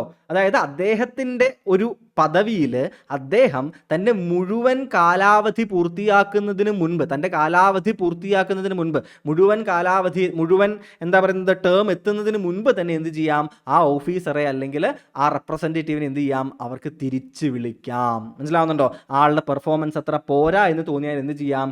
They can recall that person. മനസ്സിലാവുന്നുണ്ടോ? ടേം എക്സ്പയർ ആവുന്നതിന് മുൻപ് തന്നെ എന്ത് ചെയ്യാം? അദ്ദേഹത്തെ തിരിച്ചു വിളിക്കാം. എന്ത് ചെയ്യണം? അദ്ദേഹം തിരഞ്ഞെടുക്കപ്പെട്ടിട്ട് പോയി ഒരു കാര്യവും ചെയ്യുന്നില്ല വിചാരിക്കുക, ഒരു രീതിയിലും അദ്ദേഹം എന്ത് ചെയ്യുന്നില്ല, പണിയെടുക്കുന്നില്ല തോന്നണമെങ്കിൽ ദ പീപ്പിൾ ക്യാൻ റീകോൾ. പക്ഷേ എന്താണ്? അതിൽ പല റിസ്കുകളുണ്ട്. ഇന്ത്യ പോലത്തെ പല എന്താ പറയുക, ഇവിടുത്തെ എന്താണ് first pass the post system ആണല്ലേ. ചിലപ്പോൾ എത്രയായിരിക്കും? ചിലപ്പോൾ ഒരു 10-28% മാത്രമേ എന്ത് ചെയ്തിട്ടുണ്ടാവുള്ളൂ, ഒരാൾക്ക് വോട്ട് കിട്ടിയിട്ടുണ്ടാവുള്ളൂ. അയാളായിരിക്കും എന്ത് ചെയ്തിട്ടുണ്ടാവുക? തിരഞ്ഞെടുക്കപ്പെട്ട് പോയിട്ടുണ്ടാവുക. ബാക്കി എല്ലാവരും ഒന്നിച്ച് ചേർന്നാൽ ചിലപ്പോൾ എന്ത് ചെയ്യാൻ പറ്റും? ഇയാളെ ഇടയ്ക്കിടയ്ക്ക് റീകോൾ ചെയ്യാൻ ചിലപ്പോൾ സാധിക്കും അല്ലേ. അതുകൊണ്ട് എന്താണ് പല രീതിയിലുള്ള ചർച്ചകൾ നടക്കുന്ന രീതി, ഇന്ത്യക്ക് വയബിൾ ആണോ എന്ന രീതിയിലൊക്കെ ചർച്ചകൾ നടക്കുന്നുണ്ട് അല്ലേ. നമുക്കൊരു മൾട്ടി പാർട്ടി സിസ്റ്റം ഉള്ളത് കൊണ്ട് തന്നെ, ഒരുപാട് പാർട്ടികൾ ഉള്ളതുകൊണ്ട് തന്നെ ജയിച്ച ആൾക്ക് ചിലപ്പോൾ 10-28% വോട്ടൊക്കെ ചിലപ്പോൾ കിട്ടിയിട്ടുണ്ടാവുള്ളൂ അല്ലേ. അതുകൊണ്ട് തന്നെ ഏതാണ്ട് 72% ആൾക്കാരപ്പോൾ എന്തായിരിക്കും? അപ്പുറത്താണ് നിൽക്കുന്നത്. അപ്പോൾ റീകോൾ എന്ന് പറയുന്നൊരു പ്രൊവിഷൻ കൊടുത്തു കഴിഞ്ഞാൽ ആര് ജയിച്ചാലും ഒരു 2 വർഷത്തെ ഒരു പരിശ്രമം കഴിഞ്ഞാൽ ചിലപ്പോൾ അയാൾ എന്ത് ചെയ്യാൻ പറ്റും? അയാളെ തിരിച്ചു വിളിക്കാൻ ചിലപ്പോൾ സാധിക്കുമോ? ഇത് മൊത്തത്തിൽ ഒരു കയോസായി മാറുമോ? ഇടയ്ക്കിടയ്ക്ക് ബൈ ഇലക്ഷൻ തന്നെ ആയിരിക്കുമോ പരിപാടി എന്നൊക്കെ പറഞ്ഞിട്ട് എന്താണ് റീകോൾ നമുക്ക് പറ്റിയ കാര്യമാണോ എന്ന് എന്ത് ചെയ്യുന്നുണ്ട്? ചർച്ച നടക്കുന്നുണ്ട്. അടുത്തതാണ് ഇത് പ്ലെബിസൈറ്റ്. എന്താണ് പ്ലെബിസൈറ്റ് കൊണ്ട് ഉദ്ദേശിക്കുന്നത്? ഇത് സാധാരണ പ്ലെബിസൈറ്റ് വരുന്ന സമയം എന്ന് വെച്ച് കഴിഞ്ഞാൽ സാധാരണ എങ്ങനത്തെ സമയങ്ങളിലാണ് എന്നറിയാമോ? ഇത് ടെറിട്ടോറിയൽ ഡിസ്പ്യൂട്ടുകളുടെ പേരിലാണ് അടിസ്ഥാനപരമായിട്ട് സാധാരണഗതിയിൽ എന്ത് ചെയ്യുന്നത്? സംഭവിക്കുന്നത്. എപ്പോഴാണ്? ടെറിട്ടോറിയൽ ഡിസ്പ്യൂട്ടുകൾ, അതായത് ഒരു ഒരു ഒരു പ്രദേശത്തെ ജനങ്ങൾക്ക് ഏതെങ്കിലും എ എന്ന് പറയുന്ന ഒരു കൂട്ടരും ബി എന്ന കൂട്ടരും ഉണ്ട്, 2 രാജ്യങ്ങളുണ്ടെന്ന് വിചാരിക്കുക. ഇങ്ങനൊരു പ്രദേശമുണ്ട്. ഈ പ്രദേശം ഏതാണ്, എയോട് ചേരണോ അതോ ബിയോട് ചേരണമോ എന്നൊക്കെ തീരുമാനിക്കാൻ വേണ്ടിയിട്ട് എന്ത് ചെയ്യും, ചിലപ്പോൾ പ്ലെബിസൈറ്റ് നടത്തും. മനസ്സിലാവുന്നത്? സാധാരണ ടെറിട്ടോറിയൽ ഡിസ്പ്യൂട്ടുകൾക്കാണ് ഇത് നടത്താറുള്ളത്. ആളുകൾ വോട്ട് ചെയ്യും, ആരുടെ കൂടെ പോകണമെന്ന് വോട്ട് ചെയ്യുന്നു, ആ കൂട്ടരോടൊപ്പം എന്ത് ചെയ്യും, അവർ പോകുന്നതായിരിക്കും. അപ്പോൾ ജുനാഗഡിലൊക്കെ നടന്ന പ്ലെബിസൈറ്റ് ഓർമ്മയില്ല, ഇന്ത്യക്ക് അങ്ങനെയാണ് എന്ത് ചെയ്യുന്നത്, ജുനാഗഡിനെ കിട്ടുന്നത് അല്ലേ. അപ്പോൾ ഇതാണ് പ്ലെബിസൈറ്റ് എന്ന് പറയുന്നത്. ഇനി നമ്മൾ ഏത് തരത്തിലുള്ള ജനാധിപത്യമാണ് നമ്മൾ സ്വീകരിച്ചത്, പാർലമെന്ററി ഡെമോക്രസിയാണ് നമ്മൾ സ്വീകരിച്ചത്. ഏതാണ് നമ്മൾ സ്വീകരിച്ചത്, പാർലമെന്ററി ഡെമോക്രസിയാണ്. ഒരു പാർലമെന്റ് സിസ്റ്റമാണ്, പ്രസിഡൻഷ്യൽ സിസ്റ്റം അല്ല നമ്മൾ എന്ത് ചെയ്യുന്നത്, നമ്മൾ സ്വീകരിക്കുന്നത്. ഇനി ഡെമോക്രസി എന്ന് വെച്ച് കഴിഞ്ഞാൽ രാഷ്ട്രീയപരമായിട്ടുള്ള, സോഷ്യൽ ആയിട്ടുള്ള, സാമൂഹികപരമായിട്ടുള്ള, എക്കണോമിക് ആയിട്ടുള്ള, സാമ്പത്തികപരമായിട്ടുള്ള ജനാധിപത്യം കൂടിയാണ് നമ്മൾ ഉദ്ദേശിക്കുന്നത് അല്ലേ. ജനങ്ങൾക്ക് എല്ലാവർക്കും എന്താണ്, ഈ 3 തലത്തിലും എന്ത് ചെയ്യേണ്ടതുണ്ട്, ജനാധിപത്യം എന്ന് പറയുന്ന ആ ഒരു അധികാരം അവർക്ക് കിട്ടേണ്ടതുണ്ട് എന്ന കാര്യം കൂടി എന്ത് ചെയ്യുക, നിങ്ങൾ വളരെ കൃത്യമായിട്ട് ഓർത്തിരിക്കാൻ വേണ്ടിയിട്ട് ശ്രമിക്കുക. ഓക്കെ ആണല്ലോ. നമ്മൾ അടുത്ത കീവേഡിലേക്ക് എത്തിയിരിക്കുകയാണ്. ഏതാണ് അടുത്ത കീവേഡ്? ജസ്റ്റിസ് ആണ്, അഥവാ നീതി എന്നുള്ളതാണ്. നമുക്ക് എല്ലാവർക്കും അറിയുന്നതാണ് അല്ലേ. നീതി എന്ന് വെച്ചാൽ എന്താണ്, നമ്മൾ ഓരോ ആളുകളും, ജനങ്ങളും, സിറ്റിസൺസ് ആവട്ടെ, ഏതൊരു പൗരനും നീതി എന്നത് എന്താണ്, ഒരാളുടെ വളരെ മൗലികമായിട്ടുള്ള അവകാശങ്ങളിൽ ഒന്നാണ് അല്ലേ. എന്തൊരു പ്രശ്നം വരികയാണെങ്കിലും നീതി നോക്കിയിട്ടാണ് നമ്മൾ എന്ത് ചെയ്യുന്നത്, ഒരു തീരുമാനം എടുക്കുന്നത് അല്ലേ. അപ്പോൾ ജസ്റ്റിസ് നമ്മൾ പ്രിയാമ്പിളിൽ കണ്ടിട്ടുണ്ടായിരുന്നു. 3 തരത്തിലാണ് ജസ്റ്റിസ് എന്ത് ചെയ്യുന്നത് നമ്മൾ പറഞ്ഞിട്ടുണ്ടായിരുന്നു. എന്തൊക്കെയായിരുന്നു, സോഷ്യൽ, എക്കണോമിക് ആൻഡ് പൊളിറ്റിക്കൽ അല്ലേ. ഈ 3 രീതിയിലുമുള്ള ജസ്റ്റിസ് എന്ത് ചെയ്യേണ്ടതുണ്ട്, പ്രിവെയിൽ ചെയ്യേണ്ടതുണ്ട് അല്ലേ, ലഭ്യമാക്കേണ്ടതുണ്ട്. അപ്പോൾ ജസ്റ്റിസ് എന്ന് പറയുന്ന വാക്കിൽ എങ്ങനെയാണ്, the term justice in the preamble embraces what, 3 forms അല്ലെ, 3 ഫങ്ഷൻസ് എന്ന് നമുക്ക് വേണമെങ്കിൽ എന്ത് ചെയ്യാം, പറയാൻ പറ്റും. ഇതിലെ തന്നെ നമ്മൾ പറഞ്ഞു സോഷ്യൽ, എക്കണോമിക് ആൻഡ് പൊളിറ്റിക്കൽ എന്ന് നമ്മൾ എന്ത് ചെയ്തിട്ടുണ്ടായിരുന്നു, നമ്മൾ കൃത്യമായിട്ട് പറഞ്ഞിട്ടുണ്ടായിരുന്നു അല്ലേ. ഇനി അതിൽ തന്നെ നമ്മൾ നോക്കുകയാണ് എന്നുണ്ടെങ്കിൽ, ആ ഒരു എന്താ പറയുന്നത്, ജസ്റ്റിസ് എന്ന് പറയുന്ന ആ വാക്കുകളിലെ കാര്യങ്ങൾ നോക്കുകയാണെങ്കിൽ, combination of social justice and economic justice, ഇതൊക്കെയാണ് ഈ 3 ജസ്റ്റിസുകളിലെ സോഷ്യൽ ആൻഡ് എക്കണോമിക്, ഈ 2 കാര്യങ്ങളിലെ ഈ 2 ജസ്റ്റിസുകളെ ഒന്നിച്ച് ചേർത്തിട്ട് പറയുന്ന വാക്കാണ് ഏത്, ഡിസ്ട്രിബ്യൂട്ടീവ് ജസ്റ്റിസ്. മനസ്സിലാവുന്നുണ്ടോ, എന്താണ് ഡിസ്ട്രിബ്യൂട്ടീവ് ജസ്റ്റിസ്? അപ്പോൾ സോഷ്യൽ, എക്കണോമിക് ആൻഡ് പൊളിറ്റിക്കൽ ജസ്റ്റിസുകളിലെ ആദ്യത്തെ 2 സോഷ്യൽ ആൻഡ് എക്കണോമിക് ജസ്റ്റിസുകളെ കൂട്ടിച്ചേർത്ത് പറയുന്നതാണ് ഏത്, ഡിസ്ട്രിബ്യൂട്ടീവ് ജസ്റ്റിസ് എന്ന് പറയുന്നത്. മനസ്സിലാവുന്നുണ്ടോ? അപ്പോൾ ഇനി ചോദിക്കട്ടെ, എന്താണ് അപ്പോൾ ഈ സോഷ്യൽ ജസ്റ്റിസ് എന്ന് പറയുന്നത്, എന്താണ് ഈ എക്കണോമിക് ജസ്റ്റിസ് എന്ന് പറയുന്നത്, എന്താണ് ഈ പൊളിറ്റിക്കൽ ജസ്റ്റിസ് എന്ന് പറയുന്നത്? ഇപ്പോൾ സോഷ്യൽ ജസ്റ്റിസ് എന്ന് വെച്ച് കഴിഞ്ഞാൽ സമൂഹത്തിലെ എല്ലാ ആളുകളെയും എങ്ങനെ ചെയ്യണം, ഈക്വലായിട്ട് ട്രീറ്റ് ചെയ്യണം. മനസ്സിലാവുന്നുണ്ടോ? അതായത് ജാതിയുടെ, മതത്തിൻ്റെ, നിറത്തിൻ്റെ, വർഗത്തിൻ്റെ, വർണ്ണത്തിൻ്റെ, വിശ്വാസത്തിൻ്റെ അല്ലെ, ഇത് ലിംഗഭേദങ്ങളില്ലാതെ ഇത്തരത്തിൽ എന്ത് ചെയ്യണം, ഒരു ഭേദഭാവങ്ങളുമില്ലാതെ സാമൂഹികമായിട്ട് എല്ലാ ആളുകൾക്കും എന്ത് ചെയ്യണം, എല്ലാവരെയും തുല്യമായിട്ട് എന്ത് ചെയ്യുക, കൈകാര്യം ചെയ്യുന്നൊരു രീതിയാണ് സോഷ്യൽ ജസ്റ്റിസ് എന്നതുകൊണ്ട് ഉദ്ദേശിക്കുന്നത്. മനസ്സിലാവുന്നുണ്ടോ? ഇപ്പോൾ SC/ST കമ്മ്യൂണിറ്റികളുണ്ട് അല്ലേ, അതർ ബാക്ക്വേർഡ് കമ്മ്യൂണിറ്റീസ് ഉണ്ട്. ഇവർക്കൊക്കെ റിസർവേഷൻ എന്തിനാണ് വെച്ചിരിക്കുന്നത്, നീതി ഉറപ്പാക്കുന്നതിന് വേണ്ടിയിട്ടാണ് അല്ലേ, സോഷ്യൽ ജസ്റ്റിസ് ഉറപ്പാക്കുന്നതിന് വേണ്ടിയിട്ടാണ്. ഇനി എക്കണോമിക് ജസ്റ്റിസ് എന്ന് വെച്ചാൽ എന്താണ് ഉദ്ദേശിക്കുന്നത്, എക്കണോമിക് ജസ്റ്റിസ് എന്ന് വെച്ച് കഴിഞ്ഞാൽ there should not be any discrimination between people, എന്താ പറയുക, according to their economic lines അല്ലേ. അതായത് ഒരാൾക്ക് ഇത്രയധികം വെൽത്ത് ഉണ്ട്, അതുകൊണ്ട് അയാളെ നന്നായി കൈകാര്യം ചെയ്യാം. മറ്റൊരാൾക്ക് അത്രയധികം എന്താ പറയുക പണമൊന്നുമില്ല, അപ്പോൾ അയാൾ കുറച്ച് നേരം അവിടെ വെയിറ്റ് ചെയ്തോട്ടെ, അയാൾ പിന്നെ സൗകര്യത്തോടു കൂടി നമുക്ക് വേണമെങ്കിൽ അയാളുടെ അടുത്ത് പോകാം. അങ്ങനെ എന്ത് ചെയ്യരുത്, ഭേദഭാവം ഉണ്ടാവരുത്, സമ്പത്തിൻ്റെ പേരിലും ഉണ്ടാവരുത്. മനസ്സിലാവുന്നുണ്ടോ? അതുപോലെ തന്നെ സാമൂഹികപരമായ രീതിയിൽ ഈ സാമ്പത്തികമായിട്ടുള്ള നീതിയെ നോക്കുകയാണെന്നുണ്ടെങ്കിൽ എന്തായിരിക്കണം, സൊസൈറ്റിയിൽ മൊത്തത്തിൽ എന്ത് ഉണ്ടാവരുത്, ഒരു വെൽത്ത് അക്യുമുലേഷൻ ഉണ്ടാകരുത്. മനസ്സിലാവുന്നുണ്ടോ? എന്ത് ചെയ്യരുത്, ഏതെങ്കിലും ഒരു കുറച്ച് ആളുകളിൽ അടുത്ത് മാത്രം എന്താണ് ഒരുപാട് പണം കുമിഞ്ഞുകൂടുകയും മറ്റൊരു പേരൊക്കെ എന്താണ് ദാരിദ്ര്യരേഖയ്ക്കും ഒരുപാട് താഴെയായിട്ട് എന്ത് ചെയ്യുകയും നിൽക്കുകയും ചെയ്യുന്ന ഒരു സ്ഥിതി വരരുത്. സോ വെൽത്ത് അക്യുമുലേഷൻ പോലെയുള്ള കാര്യങ്ങൾ ഒഴിവാക്കണം. ഇതൊക്കെയാണ് എക്കണോമിക് ജസ്റ്റിസ് കൊണ്ട് ഉദ്ദേശിക്കുന്നത്. പൊളിറ്റിക്കൽ ജസ്റ്റിസ് എന്നുകൊണ്ട് ഉദ്ദേശിക്കുന്നത്, രാഷ്ട്രീയപരമായിട്ടൊരു നീതി പറഞ്ഞുകൊണ്ട് എന്താ ഉദ്ദേശിക്കുന്നത്, ഓരോ ആളുകൾക്കും എന്താണ് തങ്ങളുടേതായിട്ടുള്ള പൊളിറ്റിക്കൽ റൈറ്റ്സ് ഉണ്ടാവും. അല്ലേ? അതുപോലെ തന്നെ ഇപ്പം നമ്മൾ റിപ്പബ്ലിക് എന്ന് പറയുന്ന വാക്ക് കണ്ടപ്പോൾ മനസ്സിലായി അല്ലേ? എല്ലാ പബ്ലിക് ഓഫീസുകളിലും ആളുകൾക്ക് എന്ത് ചെയ്യാൻ പറ്റണം? അവർക്ക് അത് പ്രാപ്യമായിരിക്കണം, അവർക്ക് റീച്ചബിൾ ആയിരിക്കണം പബ്ലിക് ഓഫീസുകളൊക്കെ. അതുപോലെ തന്നെ മൗലികമായിട്ടും മറ്റുള്ള ലീഗലായിട്ടും മറ്റുള്ള അല്ലേ, അതായത് മൗലികമായിട്ടാണെങ്കിലും നിയമപരമായിട്ടും ഒക്കെയുള്ള പല പല റൈറ്റ്സ് ഉണ്ട് അവർക്ക് അല്ലേ, കോൺസ്റ്റിറ്റ്യൂഷണൽ ആയിട്ടുള്ള ചില റൈറ്റ്സുകൾ ഉണ്ട് അവർക്ക്. ഇത്തരത്തിലുള്ള സാമൂഹികപരമായിട്ടുള്ള സാമ്പത്തികപരമായിട്ടുള്ള നീതിക്ക് ശേഷം ഈ രാഷ്ട്രീയപരമായിട്ടുള്ള നീതി കൂടി ലഭിക്കുന്ന സമയത്താണ് എന്ത് ചെയ്യുന്നത്? ജസ്റ്റിസ് എന്ന് പറയുന്ന വാക്ക് എന്ത് ചെയ്യുന്നത്? അർത്ഥം അതിൻ്റെ പരിപൂർണമായിട്ട് മാറുന്നത്. ഇനി ജസ്റ്റിസ് എന്ന് പറയുന്ന ഈ വാക്ക് നമ്മൾ എവിടെ നിന്നാണ് നമുക്ക് ലഭ്യമായത്? റഷ്യൻ റവല്യൂഷനിൽ നിന്നാണ് നമുക്ക് എന്ത് ചെയ്തത്? ഇത് ലഭിക്കുന്നത് അല്ലേ? അപ്പോൾ റഷ്യൻ റവല്യൂഷൻ 1917 നടന്ന റഷ്യൻ റവല്യൂഷനിൽ നിന്നാണ് നമുക്ക് നീതി എന്ന് പറയുന്ന ഈ വാക്ക് നമുക്ക് എന്ത് ചെയ്യുന്നത്? ലഭ്യമാകുന്നത്. ഓക്കെ ആണോ? അടുത്ത വാക്ക് നോക്കൂ, ലിബർട്ടി അഥവാ സ്വാതന്ത്ര്യം. എന്താണ് ഇതിൻ്റെ കൃത്യമായൊരു അർത്ഥം എന്ന് വെച്ച് കഴിഞ്ഞാൽ ഇറ്റ് ഡിനോട്ട്സ് ആബ്സെൻസ് ഓഫ് റിസ്ട്രെയിൻസ്. എന്താണ് ദ ലിബർട്ടി എന്ന് പറഞ്ഞാൽ? എന്താണ്? കുറേ അധികം എന്താ പറയുന്നത്, റിസ്ട്രെയിൻസ് ഉണ്ടാവരുത്, അതായത് തടഞ്ഞു നിർത്തലുകൾ ഇല്ലാത്ത ഒരവസ്ഥയെയാണ് നമ്മൾ സ്വാതന്ത്ര്യം എന്ന് പറയുന്നത്. മനസ്സിലാവുന്നുണ്ട്? എന്തിന്? അതൊരു വ്യക്തിക്ക് താൻ ഇഷ്ടപ്പെടുന്ന രീതിയിലുള്ള പ്രവൃത്തികൾ ചെയ്യാനുള്ള സ്വാതന്ത്ര്യം അതിൽ വേണം. മനസ്സിലാവുന്നുണ്ടോ? അതുപോലെ തന്നെ എന്തുകൂടി ലഭ്യമാകണം അതേ സമയത്ത്? ആ വ്യക്തിക്ക് എന്ത് ചെയ്യണം? ആ വ്യക്തിയുടെ ആഗ്രഹങ്ങൾ അനുസരിച്ചുള്ള ഓപ്പർച്യൂണിറ്റികൾ ലഭ്യമാക്കണം. ആ ഒരു വ്യക്തി എന്ന രീതിയിൽ ആ ആൾക്ക് എന്ത് ചെയ്യാനായിട്ട് ശ്രമിക്കണം? ആ ആൾക്ക് ഡെവലപ്പ് ചെയ്യാൻ അല്ലേ, സ്വന്തം ആഗ്രഹം അനുസരിച്ച് വ്യക്തിപരമായിട്ടുള്ള ഉയർച്ചകൾ നേടാൻ, സ്വയം വ്യക്തിപരമായിട്ട് എന്ത് ചെയ്യാൻ വേണ്ടിയിട്ട് ഒരു മാറ്റങ്ങൾ കൊണ്ടുവരുന്നതിന് വേണ്ടിയിട്ടൊക്കെയുള്ള എന്ത് ചെയ്യണം? സ്വാതന്ത്ര്യം അയാൾക്ക് വേണം. മനസ്സിലാവുന്നുണ്ടോ? അപ്പോൾ ഇതെങ്ങനെയല്ല സ്വാതന്ത്ര്യം എന്ന് വെച്ച് കഴിഞ്ഞാൽ കുറേ അവകാശങ്ങൾ എനിക്കുണ്ട്, അല്ലെങ്കിൽ എനിക്ക് ചെയ്യാനുള്ളൊരു സ്വാതന്ത്ര്യം എന്നതിൽ മാത്രമല്ല, വ്യക്തിപരമായി അല്ലേ, വളരെ ഇൻഡിവിജ്വൽ ലെവലിൽ, ഒരു അടിസ്ഥാനപരമായിട്ടുള്ള ലെവലിൽ ഒരു വ്യക്തി നിലനിൽക്കുന്ന ഒരാൾക്ക് എന്ത് ചെയ്യണം? സ്വയം മാറാൻ, സ്വയം മാറ്റങ്ങൾ കൊണ്ടുവരാൻ, സ്വന്തം ആഗ്രഹം അനുസരിച്ച് ജീവിക്കാൻ, സ്വയമായിട്ടുള്ളൊരു തൊഴിൽ നേടാൻ, തൻ്റെ ആഗ്രഹത്തിനൊത്ത ആശയങ്ങൾ പങ്കുവയ്ക്കാൻ, ഇതിനൊക്കെയുള്ള ഒരു സ്വാതന്ത്ര്യം വേണം അല്ലേ? ഇപ്പോൾ നിങ്ങൾക്ക് ട്രാൻസ്ജെൻഡേഴ്സിൻ്റെ കാര്യം അറിയാം, സെയിം സെക്സ് മാരേജിൻ്റെ കാര്യങ്ങൾ അറിയാം. ഇത്തരത്തിൽ എന്തുണ്ട്? തങ്ങളുടെ ഓറിയൻറ്റേഷൻ അനുസരിച്ച് ഇപ്പോഴും എന്താണ് സെയിം സെക്സ് മാരേജിനെയും മറ്റും ടാബു ആയിട്ട് ഒരുപാട് പേര് കണക്കാക്കുന്നുണ്ട്. അവർക്ക് എന്തോ അസുഖമുണ്ട് എന്നാണ് പറയുന്നത്. പക്ഷേ അതെന്താണ്? അവർ അങ്ങനെയാണ് ജനറ്റിക്കൽ എന്നും അവർക്ക് ഒരു ഇഷ്ടം അല്ലെങ്കിൽ പ്രണയം തോന്നുന്നത് തൻ്റെ തന്നെ സെക്സിൽപ്പെടുന്ന ഒരാളോടാണ് എന്നും സ്വാഭാവികമായിട്ടുള്ളൊരു കാര്യമാണ് എന്നും പലർക്കും ഇപ്പോഴും എന്തായിട്ടില്ല? സ്വീകാര്യമായിട്ടില്ല. നമ്മുടെ സുപ്രീം കോടതി എന്ത് ചെയ്യുന്നുണ്ട്? അതുമായി ബന്ധപ്പെട്ടിട്ടുള്ള വിവിധങ്ങളായിട്ടുള്ള വിധികളിലൂടെ ഈ ഒരു എന്താ പറയുക സ്റ്റെപ്പ് മുന്നോട്ട് എടുക്കുന്നുണ്ടെന്നുണ്ടെങ്കിലും ആളുകളിലേക്ക് എന്ത് ചെയ്യുന്നില്ല? അത്തരം കാര്യങ്ങൾ പതുക്കെ പതുക്കെ എത്തിച്ചേരുന്നതേ ഉള്ളൂ. കൂടുതൽ ആളുകൾ പുറത്തു വന്നത് സംസാരിക്കുന്ന സമയത്ത് എന്ത് ചെയ്യുന്നുണ്ട്? ആ ഒരു സ്വാതന്ത്ര്യം ഇത്തരം ആളുകൾക്ക് എന്ത് ചെയ്യുന്നുണ്ട്? ലഭിക്കാനായിട്ട് കാരണമാകുന്നുണ്ട്. അപ്പോൾ സ്വയം ഒരു ഇൻഡിവിജ്വലിൻ്റെ ഡെവലപ്മെൻറ്റിന് വേണ്ടിയിട്ട്, അത് വ്യക്തിപരമായിട്ടുള്ള ഡെവലപ്മെൻ്റ് ആയിരിക്കാം, കരിയർ വൈസ് ആയിട്ടുള്ള ഡെവലപ്മെൻ്റ് ആയിരിക്കാം, അവരുടെ ചിന്താഗതികൾ, അവരുടെ മതവിശ്വാസം, ഇത്തരത്തിലുള്ള എല്ലാ കാര്യങ്ങളും ഇംബൈബ് ചെയ്യുന്ന ഒരു സ്വാതന്ത്ര്യമാണ് നമ്മൾ എന്ത് ചെയ്യുന്നത്? ഈ സ്വാതന്ത്ര്യം, ലിബർട്ടി എന്ന വാക്കുകൊണ്ട് നമ്മൾ അർത്ഥമാക്കുന്നത്. ഇനി ഇതിനർത്ഥം എന്തും ചെയ്യാമെന്നാണോ? എനിക്ക് ഇത് ചെയ്യാൻ തോന്നുന്നു, ഞാനത് ചെയ്യാൻ പോവുകയാണ്. എനിക്ക് ആ കാറ് കണ്ട് തല്ലിപ്പൊളിക്കാൻ തോന്നുന്നു, തല്ലിപ്പൊളിക്കാൻ പറ്റും. അതല്ല അതിൻ്റെ അർത്ഥം. അതിൻ്റെ അർത്ഥം എന്താണ്? This is qualified. ലിബർട്ടി, സ്വാതന്ത്ര്യം എന്ന് വെച്ചാൽ എങ്ങനെയാണ്? It is qualified. അതായത് എന്താണ്? It is not absolute. എന്തും ചെയ്യാനുള്ള ഒരു സ്വാതന്ത്ര്യമല്ല. അതിന് എന്തുണ്ട്? തീർച്ചയായിട്ടും റെസ്ട്രിക്ഷൻസ് ഉണ്ട്. മനസ്സിലാകുന്നുണ്ടോ? റെസ്ട്രിക്റ്റ് ചെയ്യപ്പെടും. എന്തുകൊണ്ടാണ് റെസ്ട്രിക്റ്റ് ചെയ്യപ്പെടും എന്ന് പറയുന്നത്? ചിലപ്പോൾ അത് എന്തിനെതിരെ പോകരുത്? ഈ സ്വാതന്ത്ര്യം എന്ന് പറയുന്ന കാര്യം എന്തിനെതിരായിട്ട് സഞ്ചരിക്കരുത്? ഒരു പബ്ലിക് മൊറലിനെതിരായിട്ട്, അല്ലെങ്കിൽ ഒരു പബ്ലിക് ന്യൂയിസെൻസ് ആയിട്ട് മാറരുത്. മനസ്സിലാവുന്നുണ്ടോ? ഒരു മൊത്തത്തിൽ എന്താണ്, പൊതുവായിട്ടുള്ള ഒരു ഇടങ്ങളിൽ അരക്ഷിതാവസ്ഥ സൃഷ്ടിക്കുന്ന ഒരു സ്വാതന്ത്ര്യമല്ല അതുകൊണ്ട് ഉദ്ദേശിക്കുന്നത്. മനസ്സിലാവുന്നുണ്ടോ? റോഡിലെ ട്രാഫിക് മുഴുവൻ തടഞ്ഞുകൊണ്ട് ഒരാൾക്ക് റോഡിലിറങ്ങി ഡാൻസ് ചെയ്യാൻ പറ്റുമോ? ഡാൻസ് ചെയ്യാൻ സാധിക്കില്ല. അതൊരു പബ്ലിക് ന്യൂയിസെൻസ് ആയിട്ട് മാറുകയാണ്. അതുകൊണ്ട് തന്നെ സ്വാതന്ത്ര്യം എന്ന് വെച്ചാൽ എന്താണ്? It is qualified, it is not absolute എന്ന് നിങ്ങൾ ആലോചിക്കുക. ഇനി സ്വാതന്ത്ര്യം എന്ന് പറയുന്ന വാക്ക് നമുക്ക് എവിടെ നിന്നാണ് കിട്ടിയത്?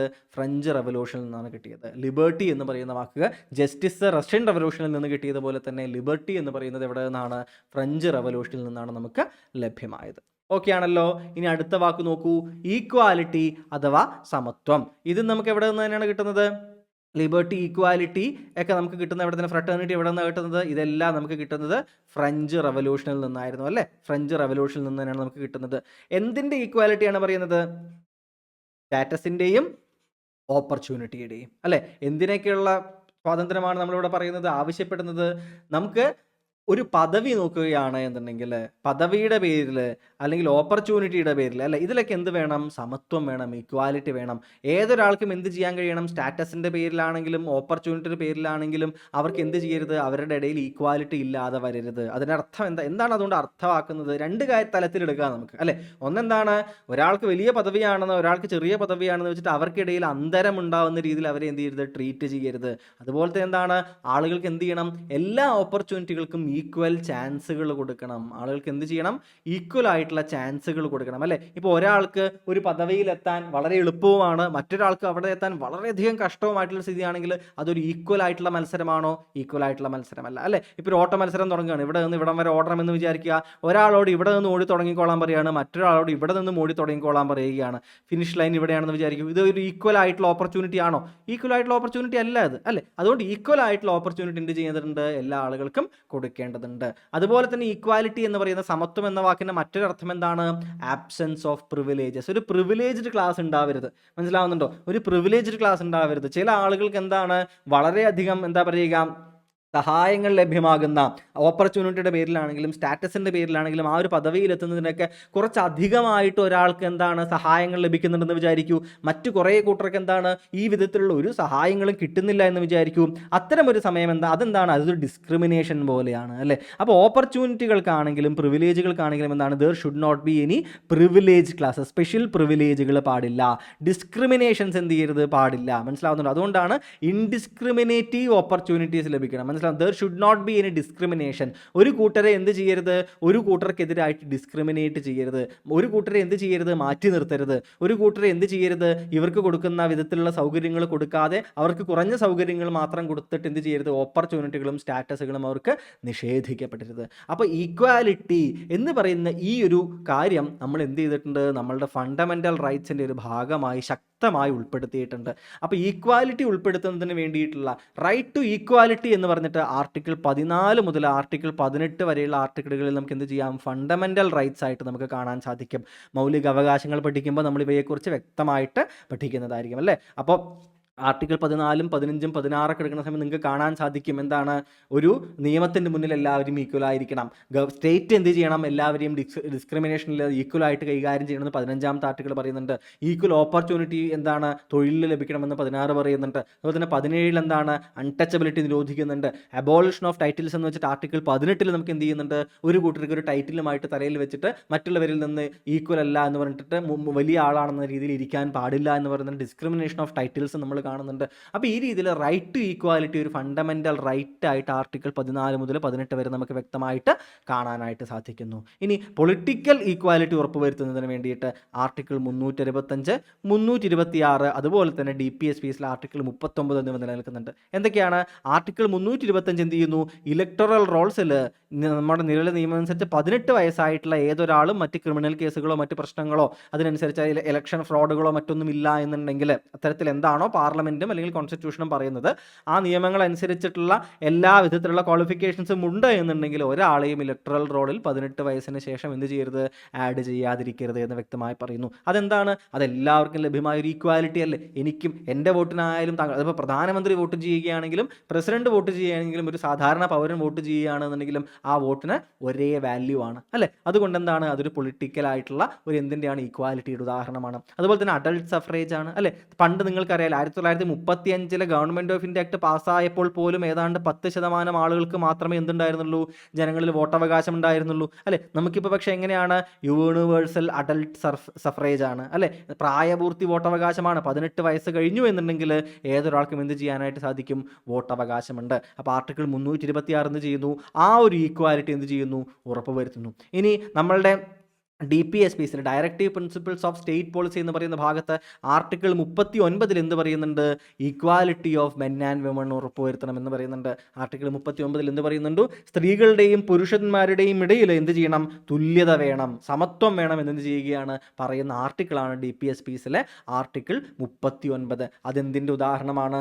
ഈക്വാലിറ്റി വിഭാവനം ചെയ്യുന്ന കോൺസ്റ്റിറ്റ്യൂഷൻ്റെ മറ്റൊരു ഉദാഹരണമാണ്. മനസ്സിലാവുന്നുണ്ടോ? അപ്പോൾ ഈക്വാലിറ്റി, സമത്വം എന്ന് പറയുന്ന വാക്കിന് ഈ വിധത്തിൽ ഇതിലെല്ലാം നമുക്ക് എന്തുണ്ട്, നമുക്ക് നമ്മളുടെ കോൺസ്റ്റിറ്റ്യൂഷനിലെ വിവിധങ്ങളായിട്ടുള്ള ഭാഗങ്ങളിൽ ഉദാഹരണങ്ങൾ കാണാം അല്ലേ. സ്റ്റാറ്റസിൻ്റെയും ഓപ്പർച്യൂണിറ്റിയുടെയും ഈക്വാലിറ്റി നമ്മുടെ പ്രിയാമ്പിളിൽ പറയുന്നതായിട്ട് കാണാം. ഇതിന് അർത്ഥങ്ങൾ എന്തെല്ലാമാണ്? രണ്ടർത്ഥമുണ്ട്. ആബ്സെൻസ് ഓഫ് പ്രിവിലേജ് ഉള്ള ഒരു കമ്മ്യൂണിറ്റി അല്ലേ, എല്ലാവരിൽ നിന്നും വേറിട്ട് നിൽക്കുന്ന, ഉയർന്നു നിൽക്കുന്ന ഒരു കൂട്ടം ആളുകൾ എന്ന രീതിയിൽ പ്രിവിലേജുകൾ ഉള്ള ഒരു കൂട്ടർ ഉണ്ടാവരുത്, ആബ്സെൻസ് ഓഫ് ദം. അതുപോലെ തന്നെ എന്താണ്, ഓപ്പർച്യൂണിറ്റികളിൽ ഡിസ്ക്രിമിനേഷൻ പാടില്ല, ഇൻഡിസ്ക്രിമിനേറ്റീവ് ഓപ്പർച്യൂണിറ്റി എന്ന് പറയുന്ന ആശയം അല്ലേ. ആർട്ടിക്കിൾ 14 മുതൽ 18 വരെ റൈറ്റ് ടു ഈക്വാലിറ്റി എന്ന് വെച്ചിട്ട് നമുക്ക് ഫണ്ടമെന്റൽ റൈറ്റ്സിൽ ഒരു ഭാഗം കാണാൻ സാധിക്കുന്നു. പൊളിറ്റിക്കൽ ഈക്വാലിറ്റി, രാഷ്ട്രീയപരമായിട്ടുള്ള സമത്വം നിശ്ചയിക്കുന്നതിനായിട്ടുള്ള ഇലക്ട്രൽ റോൾസിൻ്റെയും അഡൾട്ട് സഫറേജിൻ്റെയും കാര്യങ്ങൾ പറയുന്ന ആർട്ടിക്കിളുകളും, സ്ത്രീകളുടെയും പുരുഷന്മാരുടെയും ഇടയിലുള്ള സമത്വം പറയുന്ന മറ്റൊരു ആർട്ടിക്കിൾ DPSPസിൽ നമുക്ക് എന്ത് ചെയ്യാൻ കാണുന്നു, വ്യക്തമായിട്ട് കാണാനായിട്ട് സാധിക്കുന്നു. ഓക്കെ ആണല്ലോ. അപ്പോൾ ഈക്വാലിറ്റി എന്ന് പറയുന്ന വാക്കിനർത്ഥം നിങ്ങൾക്ക് മനസ്സിലായിട്ടുണ്ടാകുമെന്ന് വിശ്വസിക്കുന്നു. അടുത്തത് എന്താണ്? ഫ്രട്ടേണിറ്റി അഥവാ സാഹോദര്യം അല്ലേ. അപ്പോൾ ഫ്രട്ടേണിറ്റി എന്ന് പറയുന്ന വാക്കിൻ്റെ അർത്ഥം എന്താണ്? ബ്രദർഹുഡ് എന്നതാണ് അർത്ഥം. എന്താണ്? സാഹോദര്യം അഥവാ ബ്രദർഹുഡ് എന്നതാണ് അതിൻ്റെ അർത്ഥം. അപ്പോൾ ഫ്രട്ടേണിറ്റി കോൺസ്റ്റിറ്റ്യൂഷൻ എന്ത് ചെയ്യുകയാണ്? ഇതിന് വേണ്ടിയിട്ട് പല രീതിയിലുള്ള പല പോയിന്റുകളും ആര് കണ്ടുപിടിച്ചിട്ടുണ്ട്? നമ്മളുടെ കോൺസ്റ്റിറ്റ്യൂഷൻ തന്നെ കണ്ടുപിടിച്ചിട്ടുണ്ട്. എന്തൊക്കെയാണെന്ന് അറിയാമോ? ഒന്നാമത്തെ ഉദാഹരണം ഏതാണ്? Single citizenship. നമുക്ക് എങ്ങനെയാണ്? നമുക്ക് ഏക പൗരത്വമാണ് നമുക്കുള്ളത്. ഏതാണ്? ഏക പൗരത്വമാണ് നമ്മൾ എന്ത് ചെയ്തിട്ടുള്ളത്? സ്വീകരിച്ചിട്ടുള്ളത് അല്ലേ. USA പോലെ നമ്മളത് വളരെ വിശദമായിട്ട് ചർച്ച ചെയ്തിട്ടുള്ളതാണ്. അതുകൊണ്ടാണ് ഇവിടെ ഞാൻ വല്ലാതെ എക്സ്പ്ലെയിൻ ചെയ്യാത്തത്. ഏക പൗരത്വം US പോലെ അല്ല നമ്മളുടെ രീതി എന്നൊക്കെ നമ്മൾ കണ്ടിട്ടുണ്ടായിരുന്നു അല്ലേ. അപ്പോൾ ഇന്ത്യ എന്നൊരാശയമാണ് നമ്മുടെ ഉള്ളിലുള്ളത് അല്ലേ. ഇപ്പോൾ ഭാരതം, ഇന്ത്യ എന്ന് പറയുന്ന രാജ്യത്തെ പൗരന്മാരാണ് നമ്മൾ അല്ലേ. മലയാളി ആയിരിക്കാം, തമിഴനായിരിക്കാം, രാജസ്ഥാനി ആയിരിക്കാം, ഉത്തർപ്രദേശുകാരനായിരിക്കാം, കാശ്മീരി ആയിരിക്കാം, ആസാമുകാരനായിരിക്കാം. പക്ഷേ നമ്മൾ എന്താണ്, നമ്മൾ അതിനെല്ലാത്തിനും ഉപരിയായിട്ട് എന്താണ്, ഒരു ഇന്ത്യക്കാരനാണ് എന്ന് പറയുന്ന ഒരു അർത്ഥം നമ്മുടെ ഉള്ളിൽ ഉണ്ട് അല്ലേ. അത് സിംഗിൾ സിറ്റിസൺഷിപ്പിലൂടെ നമ്മൾ എന്ത് ചെയ്യുന്നു? അത് നടപ്പിലാക്കാൻ ശ്രമിക്കുന്നു. ആ സാഹോദര്യ ഭാവം ഈ ഏക പൗരത്വത്തിലൂടെ നമ്മൾ എന്ത് ചെയ്യുന്നു? ഊട്ടിയുറപ്പിക്കാനായിട്ട് ശ്രമിക്കുന്നു. ഇനി ബ്രദർഹുഡ് അല്ലെങ്കിൽ ഫ്രട്ടേണിറ്റി ഉറപ്പിക്കുന്ന മറ്റൊരു കാര്യം എന്താണ്?